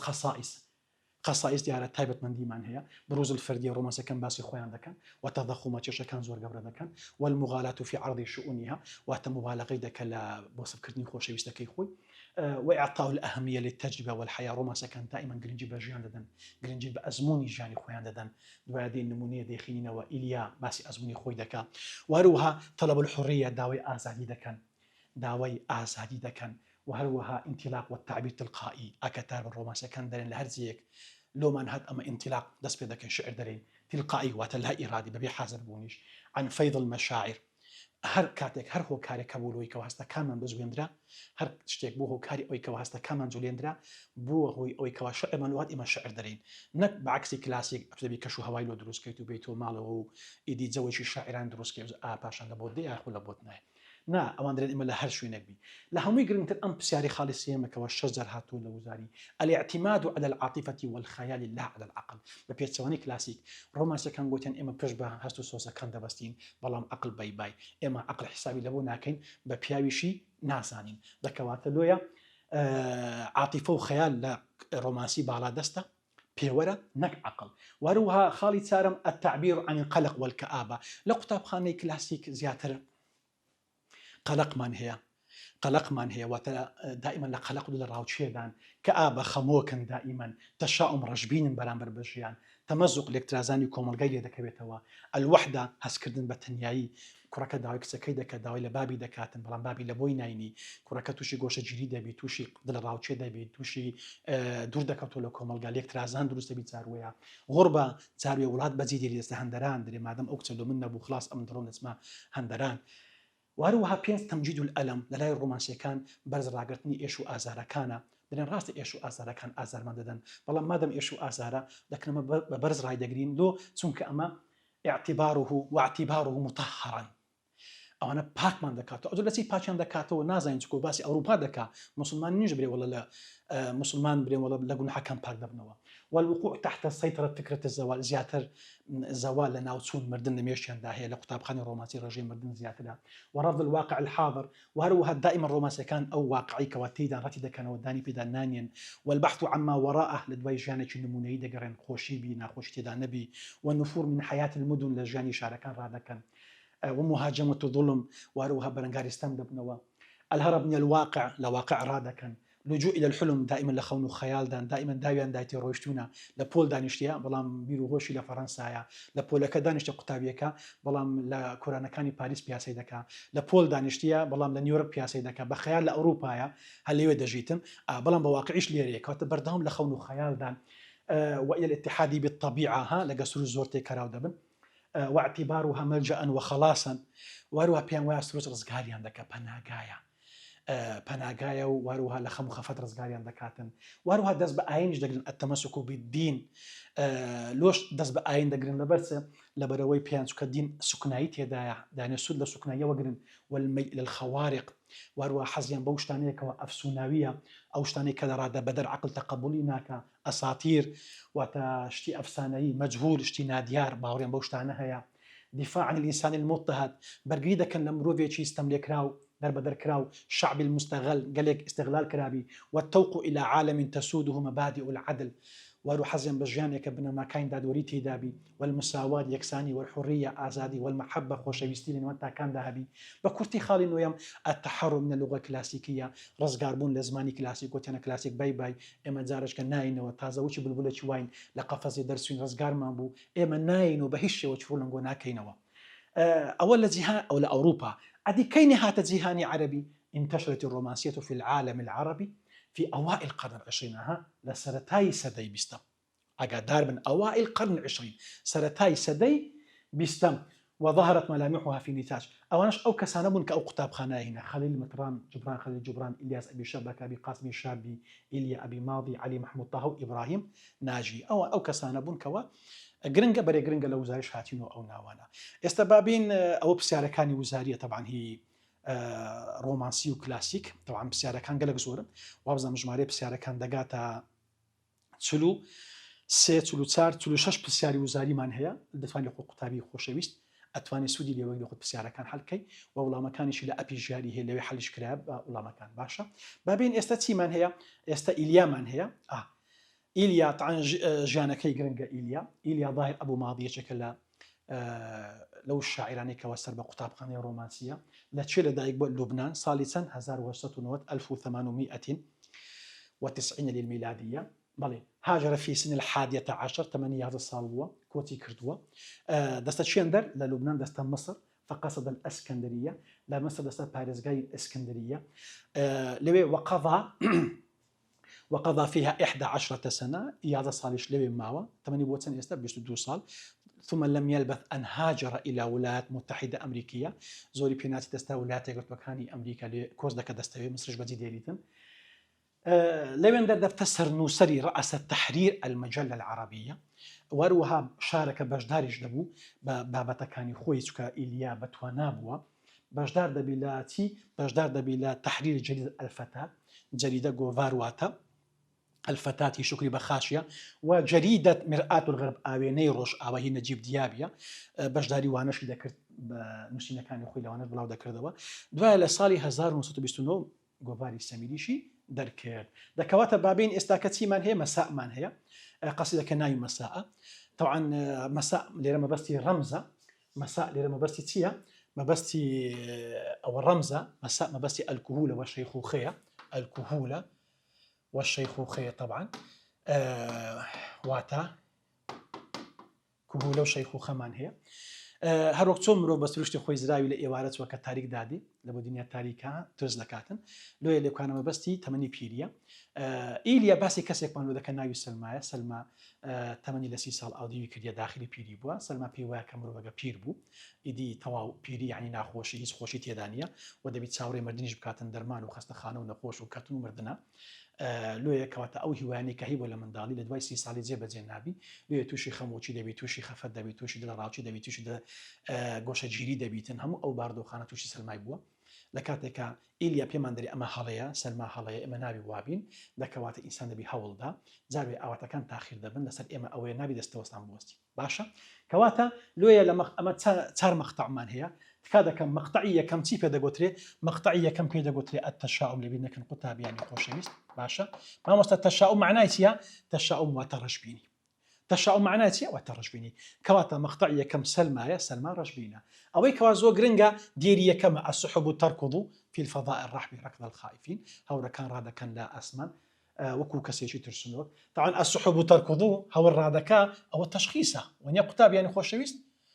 ئەوە تەشخیصە وەنیە بەڵێ وهروها ركض لەگەڵ تركض بێک دەچن مفعول مطلقة بەڵام چونکە وشەی لە دوو هاتیە کەواتەوە کام زۆری مطلقە دەرێن دەبتە بيان نوع أو دون موضوع تشخيص لقى مفعول مطلق هردو شي ليك ديري هاتيا وهروها موضوع كش من هي تشبيه من هي هورا كان رادا كان توانديتي بكسي شي ترسنوك السحب تركض كركض الخائفين أو هاليا هورا كان وكو كسي ترسنوك رادا كان لولا بس هورا كان تواندي بكسي ترسنوك واتا إنسان لدوخي ترسا خيرا غاردا كواتا ودو شابه كديرتي السرعة ليرا هورا رادا كان بستيني هورا رادا كان بستي أو تماني من تزوراي كرت ونيا والشمس تبدو خلفها صفراء عاصبة الجبين روشني تواني خوي بستيا رنجي زرد بو جانا سريتي تعنو بخويتي سلمى ونيا او افرتكي ناوي سلمى دبيني سلمى لخفتن توشي او باردو خيبوا والبحر ساجن صامت فيه خشوع الزاهدين دريا كركبه بيدان قدري خوا برستكان خليتي عبادت كردن سقسان ناكن هان قلت من رومانسيا كان دائما ناخيا بس سروج دركن كواتا سروجتم هي بري السحب سروجتا الشمس سروجتا بحر سروجتا دكواتا مقصدية رومانسية هذا بيني قلت من رومانسيا كان وشي سروج بكار دين لبينا كان كواتا ام ديري كم زور نقسم موضوعية ده تشخيص مطلق لقد تشبيه باشا بلي وروها لو كان بسيار مان هي نشانه بسيار كواتا ولا نشانه كاين نمطي اعاسيه باشا لبيجنا كان مقطعيه كم تيا مقطعيه كم تشاؤما وشو ما نقرنقا بري يكتبيه سمان هي اللي كان ساج واتساكن صامت وهروها السحب جمع مفردكي سحابية وربما غيمدة هذا شيء هاتو لوزاري جرينجا بيزانا بله بابين مقطعي دوم من هي لمقطعي دوم عين بهماشي ولا بدك يقطاب يعني خوشويست مقطعي دوم ايش هالتشاؤم باشا التشاؤم كواتا مقطعية كم دوم تشاؤم رجبينا اللي رج بهماشي سلمى شاعر أرأيت أحلام الطفولة تختفي خلف التخوم سلمى تو بيت واي خونەکانی منداڵی لە دوای تەمەنی 30 ساڵی ناتەزێ ئیدی بێگومان یان ئەتو ئەوەیە تەمەنی پیرت لێ بوویتە تارمایی زراوت چووە پێت وایە لە تەمەنی پیری هەموو خەونەکان ناتەجێ خۆشی تێدا نیە لۆیە ئەتو پێت وایە سلمى ئەگەر شەو داهات ئەستێرەی تێدا نیە ئەم خفتی ئەن یەأتي الدجى ولا تأتي النجوم قوتابیانی خۆشەویست ئەزیزەکانی من بێهیوا مەبن ئیلیا جوانی فەرمووە ئیلیا دەرێت خوا ئەزیزەکانی من تو پێتان وایە ئەگەر هات و شەو داهات ئەستێرەی تێدا نیە ئەخە معنای چی مەمۆستا شەو داهات ئەستێرەی تێدا نیە ئێدە سەرەکی برن کە بزانە ئەستێرەکان چ مانایەکیان هەیە لەو تاریکاییە ئەستێرەک ئەدرەوشێتەوە ژیان هەرچەند سەختە بەڵام بێهیوا مەبە بەڵام بێهیوا مەبە هیوا مەبڕە ئەخر خوش دەفەرمێ ولا تقنطوا من رحمة الله نەکەن لە ڕەحمەتی خوای گەورە بێهیوا بن ئاگادار بن دەکەواتە ولا تەیئەسوا خوا دەفەرمێ نەکەن بێهیوا بن کەواتە بوونی ئەستێرە لە ئاسمان نیشانەی چییە؟ نیشانەی ئەوەی یعنی فێر بن مرۆڤەکان ژیان هەرچەند سەختە بەڵام تروسکایەک لە هیوا هەر هەیە ئەگەر ئێستاکەش وەڵعت باش نیە لە مەکتەبێ بێهیوا مەبە ئەزیزەکەی من کچەکەی خۆم کوڕەکەی خۆم دەرفەت ماوە کات ماوە نیوەی سار ماوە دوای نیوەی سار ماوە لێ ئیلیا جوانی فەرمووە ئەم خفتی ئەن یەأتي الدجى ولا تأتي النجوم تو پێت وایە کە شەو داهات ئەسەری تێدا نیە کەی دێ شەوت دیت ئەسەری تێدا نەبوو ئەوە بزانە هیوانما لە ژیاندا دەبێگومان بە شەو هەر ئەسەری تێدایە دەکەوتە ژیان هیوای هەر تێدایە ژیان هیوا هەر تێدایە ئەنا لا ئەرا ما تەلمەحین ئیلیا دەرێ سەلمە من باوەڕ بە تو ناکەم بەسە خلاصتەوە هەر باوەڕم بە تو نییە ئەمە ئەتو دیمەنەکان هەمووی بە ڕەش و سپی دەبینی سەلمە بەڵام من بە فول ئێشتی دەبینم سامسونگ گەلاکسی مەبەسمان ئاگادار بە هەم بادی عابلەوە سامسونجی کەواتە وشەومانەکانمان هەیە تخوم حدودە نەهاتەوە کهولە ما بعد الشبابە بەس قبل الشيخوخەیە هاتۆ لە وزاری دووجا شدة الظلام دووجار هاتۆ لە وزاری باشە لێرات ئەمە هەندە وشەمان هەیە ئەحلام جەمع مفردەکەی حلمە طفولة لەگەر كهولة دەبنە طیباق طفولة منداریە كهولة واتە پیریە یاخود جوامێریە يأتي لەگە لا تأتي ئەوە طیباق سەلبە نجوم دووجار هاتۆ لە وزاری جەمع مفردەکەی نەجمە باشە بەڵێ بچینە سەر مەقطعی سێیەم بەڵێ کەواتە مەقطعی سێممان هەیە قوتابیانی خۆشەویست مەقطعی سێیەم ئەوە چی پێدەگوترێ التفاؤل تفاؤلمان هەیە گەشببینیە مقطعي كمدوم تشاؤم الرجبينية فير بوشكان مقطعي سيم تفاؤلا لويا لمقطعي سيم شاعر هان مامددا لتكن حياته كلها أمل جميل همو جاند با هوابي بهوا مبا أقدار با كلها لو تبكاردي كلها لبو توكيد بكاردي باشا ولتملي الأحلام نفسك ناخذ بهم خون خيار بي با تمنسي بين ساري با سار بي کاکە خەرکانەکەی وچی گوتنی ئەخ لە ساری ماستەری هینایە لە 50 ساری دکتۆرای هینایە بۆردی هینایتەوە کاکە پێغەمبەرەکەمان صلی الله علیه و سلم لە ساری وحی بۆ دابەزیە یخۆ خوای گەورە خۆ دەیتوانی لە 20 ساری کەڕەتی لاوێتی وحی بۆ دابەزێنی لۆ لە بەرسی دیارە حکمەتی خۆی هەیە لە ساری قۆناغی کامل بوونە کەواتە ئێمە دڵمان تەنگ نەبی کاتێک شتەکان تاخیر دێنەجێ وەیانە لۆیە مثل الكواكب في السماء وكو أو هسارية بلا أسمان أدروشيتوا أنا بخرجي ديار با وكل أزاهر في الربا وكو أو قلبا لسرت بولكيك بتنهاشين بوا لبولكي خود بتنها با تعيل عقل دور بركتا ركاكا ولو ساقيد بوي ولو درزكت باجني ولا شعبك هم ساقيد بوي تعيل عقل خرجي كاكا لا تقول بولكي خود بابيان قبل لو بولا بس أم قتابيتي دايا أبي دكتورة يزور باشا بدكتورة بدكتور والله بنا دكتورة كان دكتور بي بابا أندازيار والله منو أندازيار كان أندازيار با شاعر جواني فرموا مثل الكواكب با لأنه همو هسارة كان بلام أستيريك من هي لم يوم بقوة ترى دوشي أوان بديار با لأنه همو قولا كان مش أو قولا يبقى لسرت بولكا بتنهاشين بوا ديار با أزهاره لا تذبلوا ونجومه لا تأفلوا وشي أو قولا يبقى زونابو كيتو هابا أساني قربانا كتسو المكا ونجومه لا تأفلوا وشي أو أستيريبا وابا أساني أوانا بي كواتا وليرا إيليا هان من دا قشبين با بلي وشو معنا من هي بلي تأفل من هي يقدر هاتو لو زي اللي كان لو مقطعي يلا او زارت من هي مقطعي تسارم من هي تكادا كان كتاب يعني خوشويست مقطعي تسارم زوغرنجا ايش عينا بهمان شيوا مقطعي تسارم تفاؤلا اقدار با تيا تفاؤلا بري مات النهار ابن الصباح فلا تقولي كيف مات بياني مرت وندم مريم مرت وتتمني من داير روي نهاجرته وندم مري لومر كواتا مات النهار تشخيص اقدار با ام بيت زوغرنجا ان التأمل في الحياة يزيد آلام الحياة زوبي كنو لجان إيشو أزار كان من زياد لك أجر هاتو أو مقطعي داتو كام لو بيتانا الحكمة الإرشادية الحكمة الإرشادية. كام لو بيتانا ئامۆژگاری من دەکەدن ئەو بەیتەیە شاعر پێمان دەرێ زۆر بیکردنەوە لە ژیان ئێش و ئازارمان زیاد دەکاتن زۆر ئیمتیحانەکە کەتی ئێمە چۆ مارێکا کە بگریەی تەشتە قوڕەکەت گرتەوە لە خۆ دانیشتی شیرازەی مارێت هەموو تێکدایە جاروێت دایک و باوکە دەرێ مامۆستا 2 ڕۆژە لە ماریمە منزل نەشتە سە ئاگری لۆ وەڵە کچەکەم هاتۆ لە ئیمتیحانەکەی ساقیت بووە شیرازەی ماری هەموو تێک چووە کوڕەکە هاتەوە جەی ماری هەموو تێکدایە وڵا ئەم لە ئیمتیحانەکەی لە فیزیای دەرناچم لە کوردی دەرناچم لە عەرەبی دەرناچم بابە ئەوەندە ئەتوش دەکەم بە قورسی وەرمەگرە ئینە التەئەمل فی الحیاة یەزید آلام الحیاة زۆر بیکردنەوە لە ئێش و ئازارەکان ژیانمان زیاتر قورسەکە ناخۆشەکاتن نا ئیمتیحانەکە کەتی هەڵەکان بزانە چیە دووبارەی مەکەوە زیاتر بخینە خلاص تاو ئیمالی کە ئەوەی ڕۆی ناگەڕێتەوە نە بە گریان نە بە خەم وەیانە لە کەواتە ڕابردوو ڕۆی لو ئەوڕۆ بژی لۆ بەیانیش پلانەتەی بەرنامە هەبیتن لۆیە فەدەعی کە ئابا واز لە خەمۆکی بینە والئەسا خەموو خەفەت واسترجعی مەراحل الفتات باچل ساربی بشی کابرای گوتنی بەڵام دڵم 16 ساڵە ئەو هەژنە با برێن 18 ساڵە قد كان وجهك في ضحى مثل الضحى متحللا وەکو کاتی چێشتەنگا وا بە چۆن لە گەنجی گەنجی ئەو تەمەنە جوان و ناسکێ وچی کاتی چێشتەنگا وایە ناسکەوە نییە کەواتە ئەو بەیتە چمان هەیە جیناسمان هەیە تەشبیهمان هەیە دەبینی ئەمرمان هەیە کە ئابە و ئەسا دەبنە تەرادف بیزانن ئەستەرجعی ئەوە ئەمرە دیارەوە نییە ئەو بەیتەش چیە لە خۆم نیشان دەکەم ئەوە الحکمە ئیرشادیە ئەوەش تەشخیصەوە نییە ئەوەش نەهیە دیارەوە نییە ئەوەش ئیستفهامە نیشانەکانی نەوەتی ئیعازی واروها لێرەش لیەکونم هەیە با بچینە سەر پرسیارەکان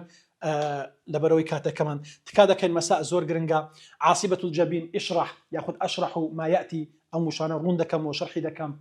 عاصبة الجبين يعني بەستنەوەی نیوچەند جەبین لەگە ئێرەی قوتابی يعني خۆشەویست عاصبة يعني ئەو پەڕۆی بە نیوچەواندا دەیبەستم دایکان من کاتێک سەریان دێشی بە چەفیەکانی نیوچوانی خۆیان دەبەست ئەگەر پێیانبرێ ئەم کارە بۆ دەکەن دەرێن ئەوە حێدەتی ژانەسەرەکەمان کەم دەکاتەوە کەواتە مەشدودة الجەبینە بەستنەوەی نیوچەوانە بیمەندیل بە پەڕۆیەک دەسە سڕێک چەفیەک بەڵام بەستنەوەی نیوچەوان معنای چییە دەلالە على وجه الرأس بەڵگێ لەسەر ئێشی ژانەسەر خشوع الزاهدين خشوع چێ زاهد چییە خشوع دیارەوە نییە الذي يصلي من كل قلبي ئەو کەسەیەکەوە نێژە دەکە بەڵام ئاگای لە نێژەکەی هەیە وەیە ئەو کەسێ نێژە دەکا بەڵام ئاگای لە نێژەکەی هەیە یعنی دەزانین دەرێت بەداخۆ من نێژە دەکەن خۆمە نازانین ئاگەم لە نێژەی نییە لە بازاریە لەناو نێژەیە بەڵام لە بازاریە لەناو نێژەیە بەڵام لە ساحەی تۆپانەیە لەناو نێژەیە بەڵام فکری لە مەسەلەن لەکەن موسەلسەلەکەی لەکەن فیلمەکەیە دەکەواتە لەناو ژەیە عفوان لەناو نێژەیە بەڵام دەزاران لەناو نێژەی ئیعازی هاوار دەکە الحەمدولله رب العالمین يعني چی يعني شتە ڕوویدا لە ماری بزانە یاخە من نازان معنی چییە ئیاکە نعبد ئەخی ئیاکە نعبد بەڵام ئەو ئیعازە کەواتە ئەوە نێژ پێبەتار دەبتەوە ئەو خشوع الزاهدین ئەوە خاشع نییە ئەدی زاهد هو غير راغب في ملذات الدنيا او كسي حزي بخوشكاني ژیان نییە بەڵێ ئەمانە گرنگن هاتووە لە وزاری ئەمە سێزار هاتووە مە 2000 هاتووە مەجارێک هاتەوە بەڵێ ئەمە نەهاتووە تەنیم یا سەلمە عليك وتتدل عليك بەڵگەیە لەسەرت بەڵێ باشا لمقطعي كم في الأبيات الثلاثة الأول دري وصف لمشهد طبيعي أكتاب لمقطعي كم شاعر باسي ديمنا شي سرشتي كرديا أم ديمنا تيا أم ديمنا في فصل خريف خريف يعني تي بايس لمنهجي بولي دوازده يقوشم هي بس باسي ورزي بايزي كردي أي بس خريفة أو مقطعية كما هوركان روش دريا سرشتي ذا أقدار با باشا أم كم زاني خريفة ما العناصر المكونة بكاتكاني أو سرشتسية درين السحب هوركان بخيراي دي ودسن لورزة الشمس الصفراء رنجي روش زردبي سكون البحر دريا كانش بيدنقن وهروها تعارض من هي تعارض ما بين تيوتي ما مصطع درين لبيتي كم شاعر دري هوركان رادا كان لأسمان أو زوليتي دايا ولا ديري سيندري البحر ساجن صامت دريا كرا كبا بيدنقا هزناك ديري كم زوليتي دا ديري سيم زوليتي دانية كواتا ولا واتا ودجن اگر ديريك تحبو لگر ديريك لواتا دجبون او تي بيدا قوتري او بيدا قوتري تعارض لو يتعارض لو مقطعية كمتية بين ركض السحب وسكون البحر للاك راكرني هوركانو وهروها بيدنجي دريا كانيش او تعارضي بيدا قوتري هاتوش لو زاري باشا ما نوع الوصف الذي اعتمده ما نوع الوصف الذي اعتمده الشاعر لم قصيدة إليا بشتي بس وصفتي بستيا كتاب يعني خوش يست أما يك وصف مانه أيسية خارجي ذاتية يعني ذاتي خارجية أوندي لبركة دو زارش هاتو لو زاري زاري كان نصكي ناكتي بداية زاري كان نصكي خارجي هاتو أتو مادام ناو النص وشي سروش ديت أو رومانسية مادام رومانسية دكوات خارجي ذاتية خارجي تيا ذاتي تيا ئەگە لە ناو شعرەکە وشەی سروشتی تێدا بوو دەکەواتە ئەوە دەرەوەی شعرە، ئەوە وەسفەکە خارجیە. بەڵام ئەو دەکە ناخی خۆی بە سروش دەرەبڕی کەواتە خارجیەکە دیارە ئەوە سروشتە ویان نە داتەکەش دیارە ئەوە ناخی خۆیتی کە بە سروش دەرەبڕی لێ دائیمەن قەسیدەی ڕۆمانسی خارجی داتیە باشە لە منهەجی پۆلی دوازدە ئەوە هەیە هەر کاتە گوتی مانەوع الوەصف بەبەستی نەمەت نییە ئاگادار بە مانەوع الوەصف لە قەسیدەکەی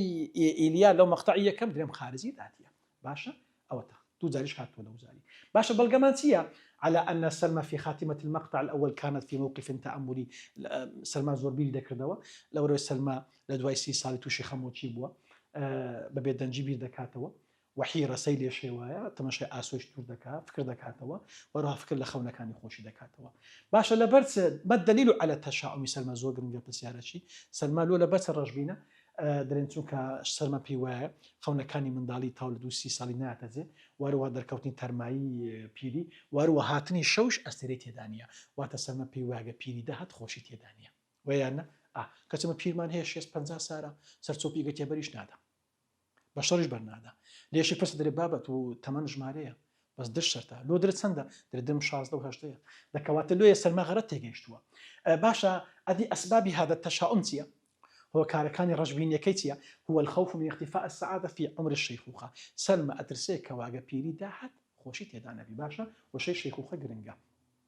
تعارض ما هي ما بين شيء وشي تفاؤل وتشاؤم سلمى تشاؤم شاعر تفاؤلا وروها النابي لبيل كان رجبيني سلمى لو تدقرته عوامل داخليا عوامل خارجي دليل لبو عوامل داخلي دقرته واقع داربا نك لا عوامل خارجية باشا بيوندي بتسويا دليل نابعة من عمر الشيخوخة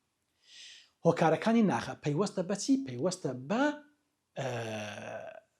پیری سلمى زراوی لە پیری چووە يلا ما المؤشرات الدالة على النمط الإيعازي كزۆر گرنگە نیشانەکانی نمط ئیعازیمان هەیە دیارەوە نیە ئەمر باللهمان هەیە نەهیمان هەیە ئەمرمان هەیە لەبیر نەکەن ها حکمەی ئێرشادیش بەشەکە لە نمط ئیعازی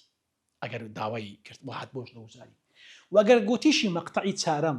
کام دێر حکمە ئێرشادی ئەو دێرێ هەم پێتانم گوت إن التأمل في الحياة يزيد آلام الحياة زۆر بیرکردنەوە لە ژیان ئێش و ئازارەکانمان زیاد دەکا یاڵا ئالم قەسیدە چێ بەسەر چێدا سەرکەوت بێگومان گەشببینی بەسەر ڕەشبین سەرکەوت ئەو بەڵگەشمان ئەو چار خاڵەیە ئەم پرسیارەی کە زۆر گرنگە عدمها ئاگادار بن عدم و یاخود عدم الربط التفاؤلي بمرحلة معينة من عمر الإنسان أما نابي گەشببینی تایبەت کەین بە قۆناغێکی دیاریکرای مرۆڤایەتی وەڵا تا 25 ساڵە خۆشی هەیە دوایە بۆ 30 سال ئاودی بۆ خۆشی نامینێ ئەو سێ دێرە زۆر گرنگە ئاگادار بە ئەگەر بەیانی هاتەوە ئەو سێ دێرەیدا ئەو مەقتەعیدا کام لەم دێرانە گەشببینی نەبەسترایتەوە بە قۆناغێکی دایکراو دەرێن ئەو دێرێ لە خۆتان نیشانکەم قوتابیانی خۆشەویست ئەوە بە چ نیشان دەکەم کوهولە و سیبە شاعر پێم دەری هەر وەک چۆن لە منداری درت خۆش با لە پیریش وابی کەواتەوە هانماندا لە هەردوو تەمەنەکە خۆشی لە خۆمان بدینین ئەگەر ئەوەش نهاتەوە ئەو پرسیارەی ئەو وەڵامەکەیتی الدعوة إلى أحلام سعيدة في الكهولة كما في الصبا واتأتو دز بخونا كان يخوض بقدر وقتون من دالي هدبو على بيريش وابي وهروها إلى البشاشة في الشيخوخة وهروها بشوش معناه يا مستا واتدا متساوي دائما زغدخني بيوبي بعد 8 سالش بي أو هم با عبوس ما با زغدخنه برد متساوي بشوش با هر وقت سون لجنزي هر بيدا كان زغدخنه هبو دبا على بيريش وابي سلمى لو دست لخو بردايا بابين تراكيب النص من هي زوجرنجا دلالة مفعول مطلق من هي زوجرنجا بس ما كرت أو قطان لبو بيان نوع ونيا وهروها كلها لو تبكادي لبو التوكيد بكاردي وهروها أجر قوتي ويني سروشنا مقطعية كم لو تبكادي هم مقطعية كم لبينا كان سلمى رجبينا دريم ويني سروشنا مقطعية كم تعكس وترنج دانا ويا تعكس نك بمعنى جنالي لا تعكس رنج دانا ويا حالة القلق والحزن النفسية سلمى لدل الراوتشي دايا وهروها حزن دلتنجا وهروها في المقطع الثالث لمقطعي السيمش سورة الكواكب وينيها سارة كان قولا كان أستيرا كان أو باسي سدكا دلين أو تعبر دربرينا درباري تفاؤل سعادة قشبيني خوشي دكواتا هان من دا الشاعر قشبين بين بابا دز لخود بردايا والله ممتازة ساقي دم أوسار بەتەمایەتی وەڵام مامۆستا ئەو سەر دەکەمە تێست کەواتە سارەشکە کورە بابایی هاوار تو جارە 20 ڕۆژە داوامت کردی هەفتەکە داوامت کردیە واللهی قوتابیان ئەوە ڕێک قسەی ئەو قوتابیە بوو لە چەند امتحانێکی ساقید بوو هەرمانجی یەکەم گوتی بڕیارم داتاوە ئەو سەر لۆ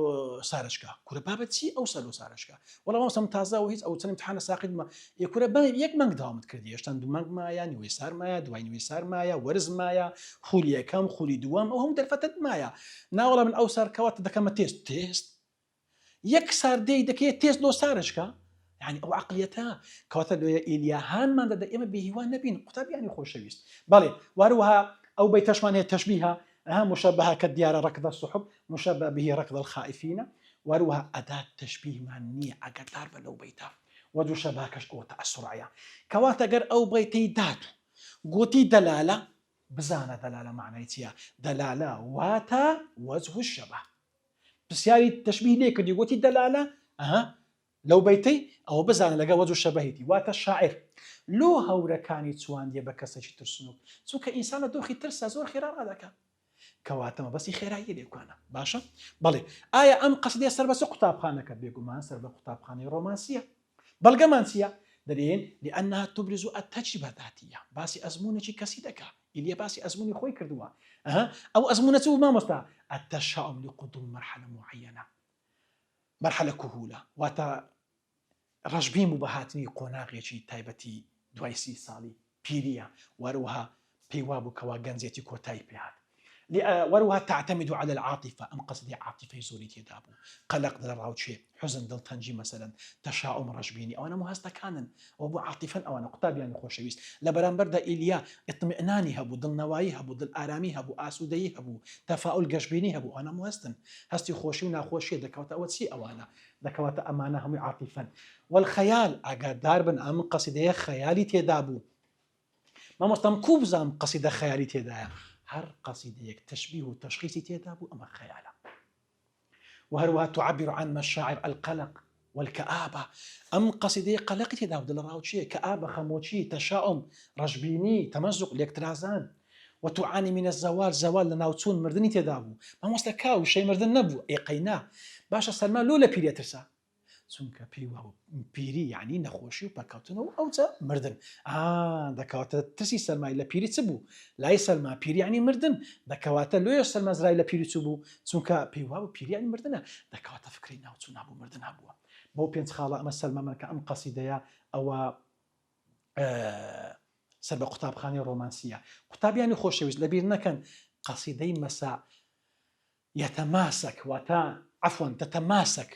ياخذ أبين تماسك مقاطع هذه لو مرونك وآية أم مقطعان يقرن درين يتماسك هذا النص على المستوى الدلالي لسر آستي واتا قصدي مساء يقرأ بس يك موضوع يكدي أيشتي يقشبيني ورشبينية مقطعي دوام أجرهاتو عنواني سيا رفض للمشاعر التي أصابت سلمى وترد كنوي هستكاني سلمى كهستي رشبينية مقطعي سيم أجدار بدعوة إلى التخلي عن التشاؤم شاعر بانقشي أو ذاك مواصل دا رجبيني بينين وهروها مقطعي تارميش إيعاز إلى سلمى شاعر فرمان ذات سلمى كوا بعدم التفكير فيما يقلقها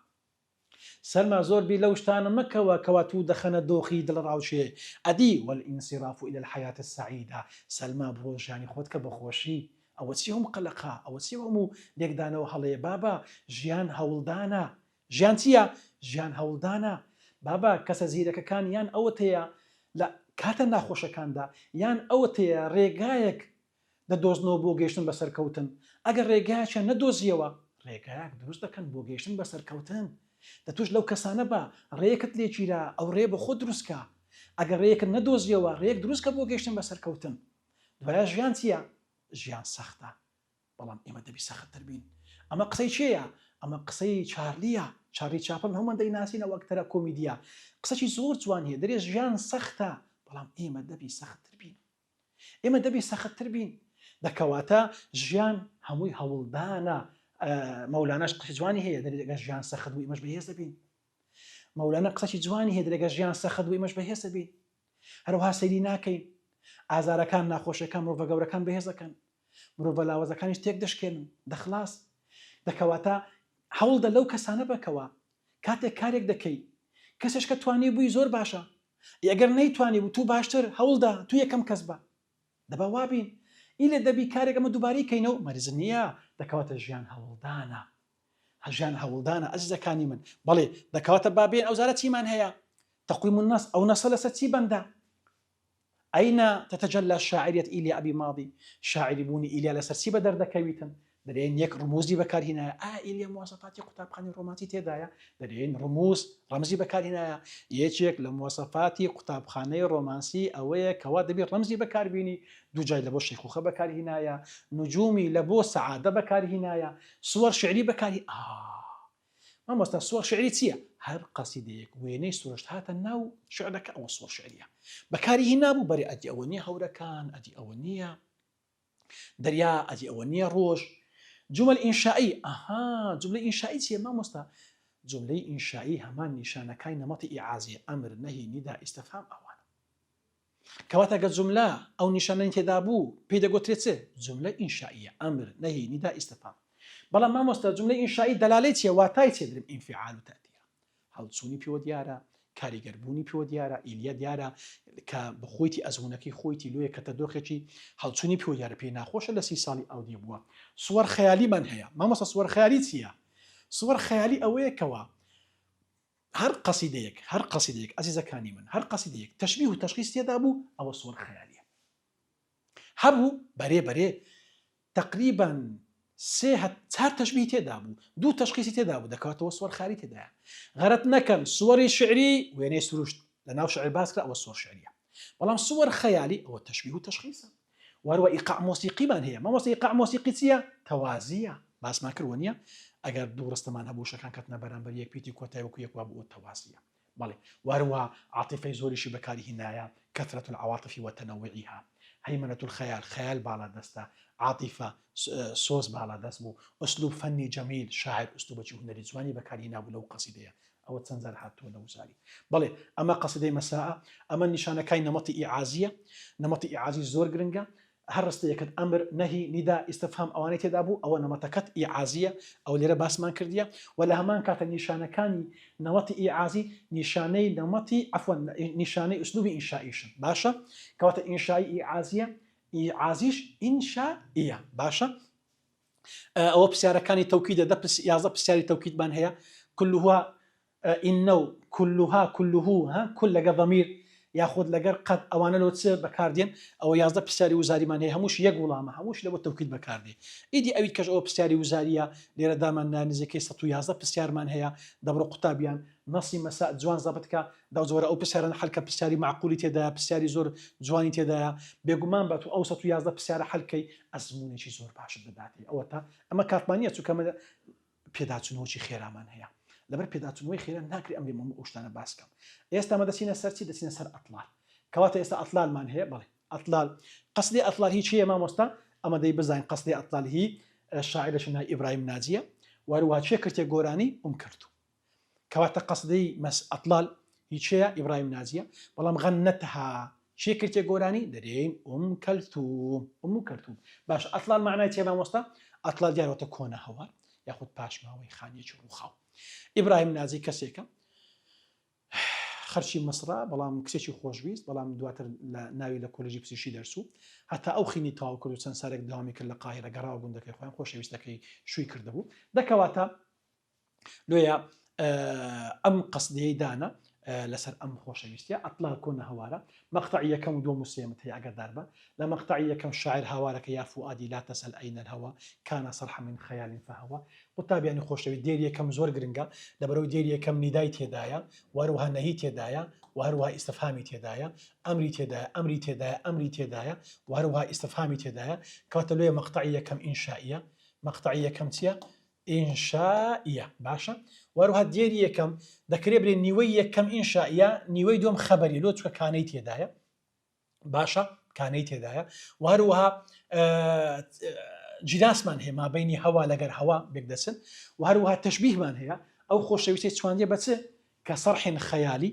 واتە خۆشەویستەکەی چواندێ بە کۆشکێک بەڵام لە خەیال لۆ لەبەرچ لە خەیال چونکە هەر شتێک لە خەیال دروست کرا ئیدی تێکەچی هەر شتێک لە خەیال دروست کرا ئەمە تێک دەچی چکە واقع نییە کاتە بەیت یەکەم سێ مەوزوعی تێدایە ئەگەردار بە ئینشائی خەبەری جناسی تێدایە هەوا وهروها تەشبیهیشی تێدایە باشە کاتە مەقطعی یەکەم ئینشائیە ئاگادار بن لەسەر ئاستی ئوسلوب ئینشائیە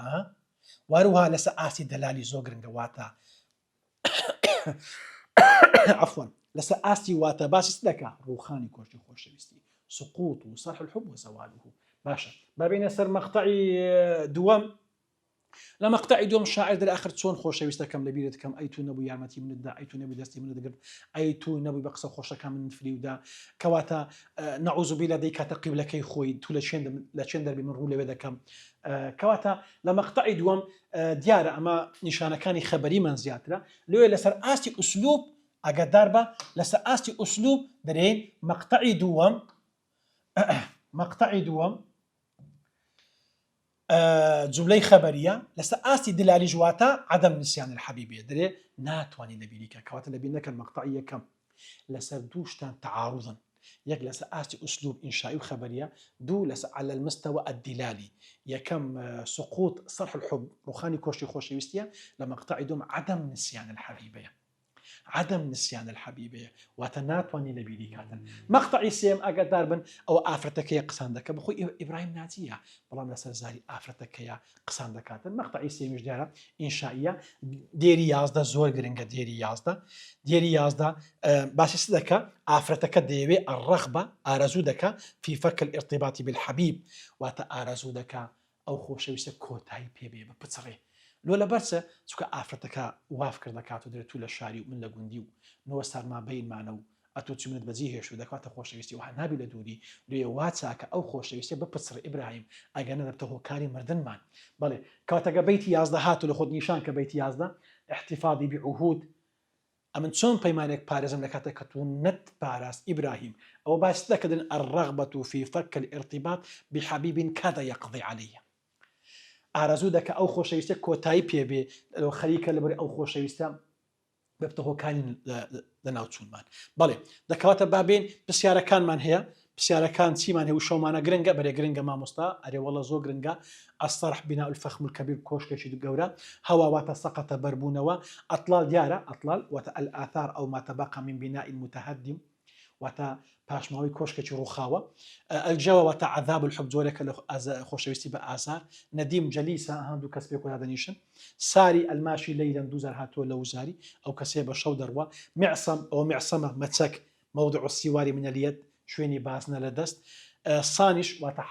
حەفیظە سانە واتە پاراستن ئەم دوو شەش بزن لە وزاری هاتەوە فؤاد و قەلب هاومانان تەرادفن وهروها هوا وحبش ترادف هاتوا لوزاري او انا بزانا او كزو جرنجا حقلي معجمين من هي لو كان كزو جرنجا حقلي معجمين جدر باري زوال الحب وتتسنو شيكم دي باس لروخاني كوشي خوشويستي كان ديانا لا تسال اين الهوى باس مكا وخوشويستا فهوى بربوا اطلال كون هوار دمع في الميسك ديارا امسا خبر بو هوالي ايوارا انتوا ام قصي من او تيروكي من وشي كتير برجش كوتاي بي قفاد بونابتوا ام 2000 هاتووە لە وزاری ئاگادار بە وهروها لە پرسیاری دواتر چیمان هەیە کە زۆر گرنگە باسی تعارض دەکە دژیەک دەکە ئەو دژیەکە لە نێوان چێ و چێیە دژیەک یەک لەسەر ئاستی واتامان هەیە واتە لەسەر ئاستی چیمان هەیە لەسەر ئاستی واتامان هەیە دیلالی کاتە لەسەر ئاستی واتە مەقطعی یەکەم باسی دەکا سقوط صرح الحب وزوال باسی ڕوخانی کۆشی خۆشەویستی دەکا بەڵام لە مەقطعی دووەم دەرێ عدم نسيان الحبيبة واسترجاع ذكريات الحب الماضية الجميلة واتا نتوانين لبين نكردني خوشويستكيتي وقرانوي يا دوري كان كواتا قوتي على المستوى الدلالي أو والله ما كيا باشا بلام قوتي على المستوى أسلوب أسلوب أو ديار مقطعية كم جملة إنشائية مقطعي دوم جملة خبرية واضحة جملة إنشائية كش ديارها ندام هي أمر هي استفهام هي أو جملة خبرية كش ديارها باشا لمقطعي يكم علل الحبيب في هذا المقطع عدم نسيان حبيبتي بأربعة أمور أقدر با إبراهيم نادي بتنشد دري أمن ناتوام خوش يستكم لبيركم أربعة أو تارا هاتو لو زاري إبراهيم نادي بتسارش ناتوام خوش يستكم لبيركم يكفم العذب قصي شيرين لو ذكردم يد المنقذة دستي يارمتي لو مدري أشكر التخلص من أشواك الطريق رزق عربون لدرش الرجاء وروها بريق عينيها الجذاب تروسكاي چاوەکانیشی زۆر سنتراچێژ بوو بەو چارشتە دەرێمە ناتۆم لە بیریان کەم بەڵێ وهروها ما دلالة البيت الحادي عشر ما دلالة البيت الحادي عشر بيت يازدة سوى تاجه أو بيت يازدة مع احتفاظي بعهود لم تصنها. إبراهيم نازي ئافرەتەکە دەرێ من چۆن پارێزگای لە پەیمانی بکەم لە کاتێک کە تو نەتوانی پارێزگای لێ بکەی. ئەو بەیتە دەلالە واتای چییە؟ دەرێین يدل على الرغبة في فك الارتباط بحبيب كاد يقضي عليها. ئافرەتەکە ئارەزوو دەکا ئەو پەیوەندی خۆشەویستیە کۆتایی پێبێ ئەگەنە دەبتە هۆکاری مردنمان. باشە ما طلب الحبيبة ئەدی ئافرەتەکە داوایست دەکاتن لە مەقتەعی سێم بێگومان دەرێن التحرر داوای ئازادی دەکاتن. باشە لەبەرچە هۆکارەکەی چییە؟ دەرێن لأنها أعطته كل شيء وأخلصت له. ئافرەتەکە پێی وایە هەموو شتێکی لە ئیبراهیم نازی کردووە بەڵام ئەو ئیبراهیم ناجووە بەجێ هێشت بێوەفا دەرچووە لۆیە فلم تلق منه سوى الخيانة والعذاب هاتووە لە وزاری و ئیبراهیم نازیە خیانەتی لەمە کردیە. پرسیاری چارەم دەرێ أعلل غلبة أسلوب الإنشائي. باشە لەبەرچ ئوسلوبی ئینشایی باڵا دەستا سێ مەقطعت هەبوو مەقطعی یەکەم وسێم ئینشایی بوو دووەم خەبەری بوو کاتە چیە باڵا دەستا مەقطع ئوسلوبی ئینشایی باڵا دەستا لەبەرچ باڵا دەستە ئوسلوبی ئینشایی قوتابیانی خۆشەویست شدة الانفعال واتە هەڵچوونی پێوە دیارە شاعر. بەێ وەروە پرسیاری پێنجەمیش دەرێ باشە لەبەرچی عەفوەن دەرێ لە مەقطعی یەکەم تەشبیهەکمان هەیە تەشبیهەکەمان لە بۆ دەربینە و وەروها وەجه شەبەهیشم لە ڕوونکەوە وبەین وجه شەبه دیارەوە نییە مشەبه هەوایە مشەبه به صرحا خەیالی وجه شەبەهیش دیارە لەبەرچ خۆشەویستی چواندێ بە کۆشکێک لە خەیال انهیار و هادەست ئەم کۆشکەیە لەبەرەوەی چووکە واقع نەبوو. پرسیاری شەشەمیش دەرێ ئایا ئەم قەسیدەیە پێکاتەکانی ڕۆمانسی تێدا بێگومان دەرێن بەرێ عناصر ڕۆمانسی بروز الفردية الشاعر باسي خوي دكاتن واروا تشكي زور قبل كردي مبالغة كذا كردية. القصيدة بكاملها تعبر عن تجربة ذاتية أو قصيدة بارس باسي أزمونة كسيدة كاتن بلام أقدر با تجربة حب فاشلة باسي لأزمونة خوشويسي سكس فاردو كردوا. طلب الحرية والانطلاق واروا أم قصيدة داوي آزادي دكاتن أوش جيشك لمواصفات قطابخانة الرومانسي الاعتماد على العاطفة والخيال بشتي بعاطفة صوص خيال وتتشبيه أو بسية أو شيش لمواصفات قطابخانة الرومانسية. وهروها التعبير عن قلق والكآبة أم قصيدة قلقت للراوتشي كآبة خموشي تيدابوا والتمرد سرشيشي كواتا همو مواصفات قطابخانة الرومانسي تيدابو دكات لوي دكريبرين أطلال باش يشكل قصيدة كاني الرومانسي. قطابياني خوشويست تا إيرا تواني من بيدات نوشي خراب كين تا أطلال ئەگەر خوا دەرفەتیدا لە کاتێشکە بە ئێوە دەگەینەوە لەو زوانە بۆی ئەوە کانتریش تەواو بکەین تا کاتێکی تر تاوان نێشتر بەخواتان دەسپێرم.